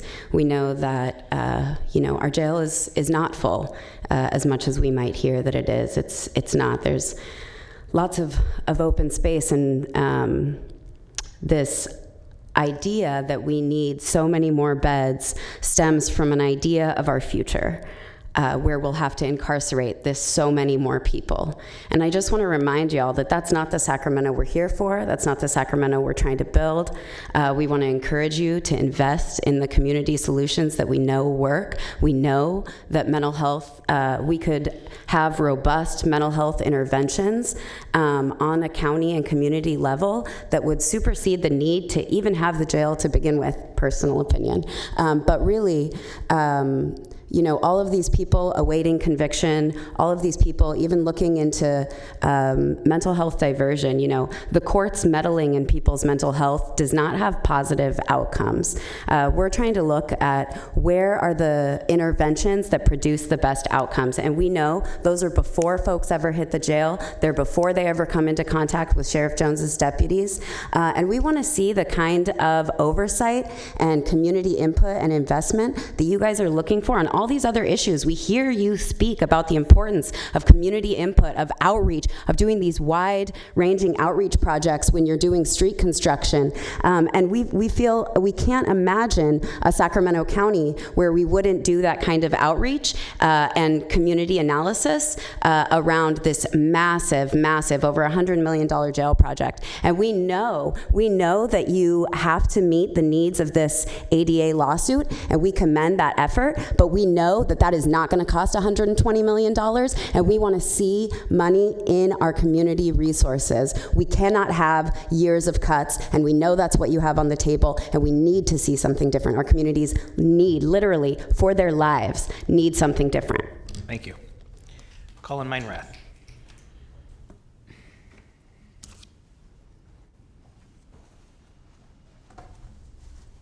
Hi, I hope you all had a good morning. I'm also talking about the jail expansion. I think it is really upsetting to hear about that we would cut $22 million, or essentially be spending that amount outside of a state grant on this expansion. There's so much that is already going on with that money, so many essential services, and there's so much that we could do that would prevent people from being incarcerated.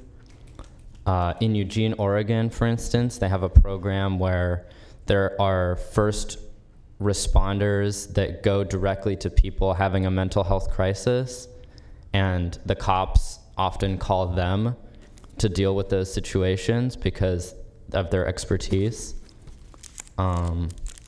And we could potentially have something like that in Sacramento that would ultimately prevent lots and lots of people from getting incarcerated. And so what I see here is diverting money from plugging the hole in the dam and diverting it to mopping up the water as the hole grows larger.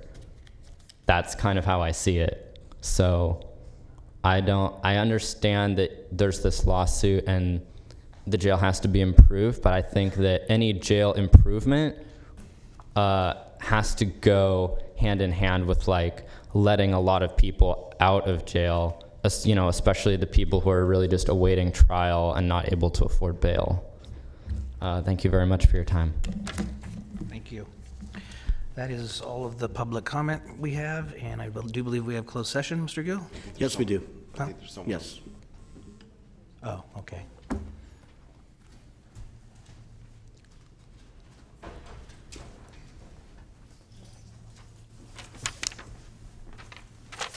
Thank you.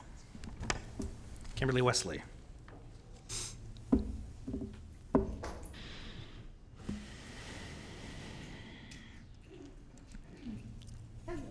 Hello. How are you all doing? So my name's Kimberly Wesley. I was invited to come here by Matt, who I met. I guess it was like I want to say food access, for the Oak Park community. I myself have been a vendor and a resident of the Oak Park community for about 15 years now. It's not so much as that food isn't available, it's the cost and the quality of the food, and the people in the community.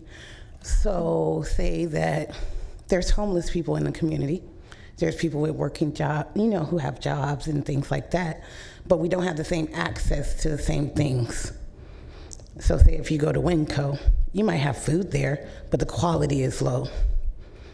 You go to Lease, the quality is high, but the food is high.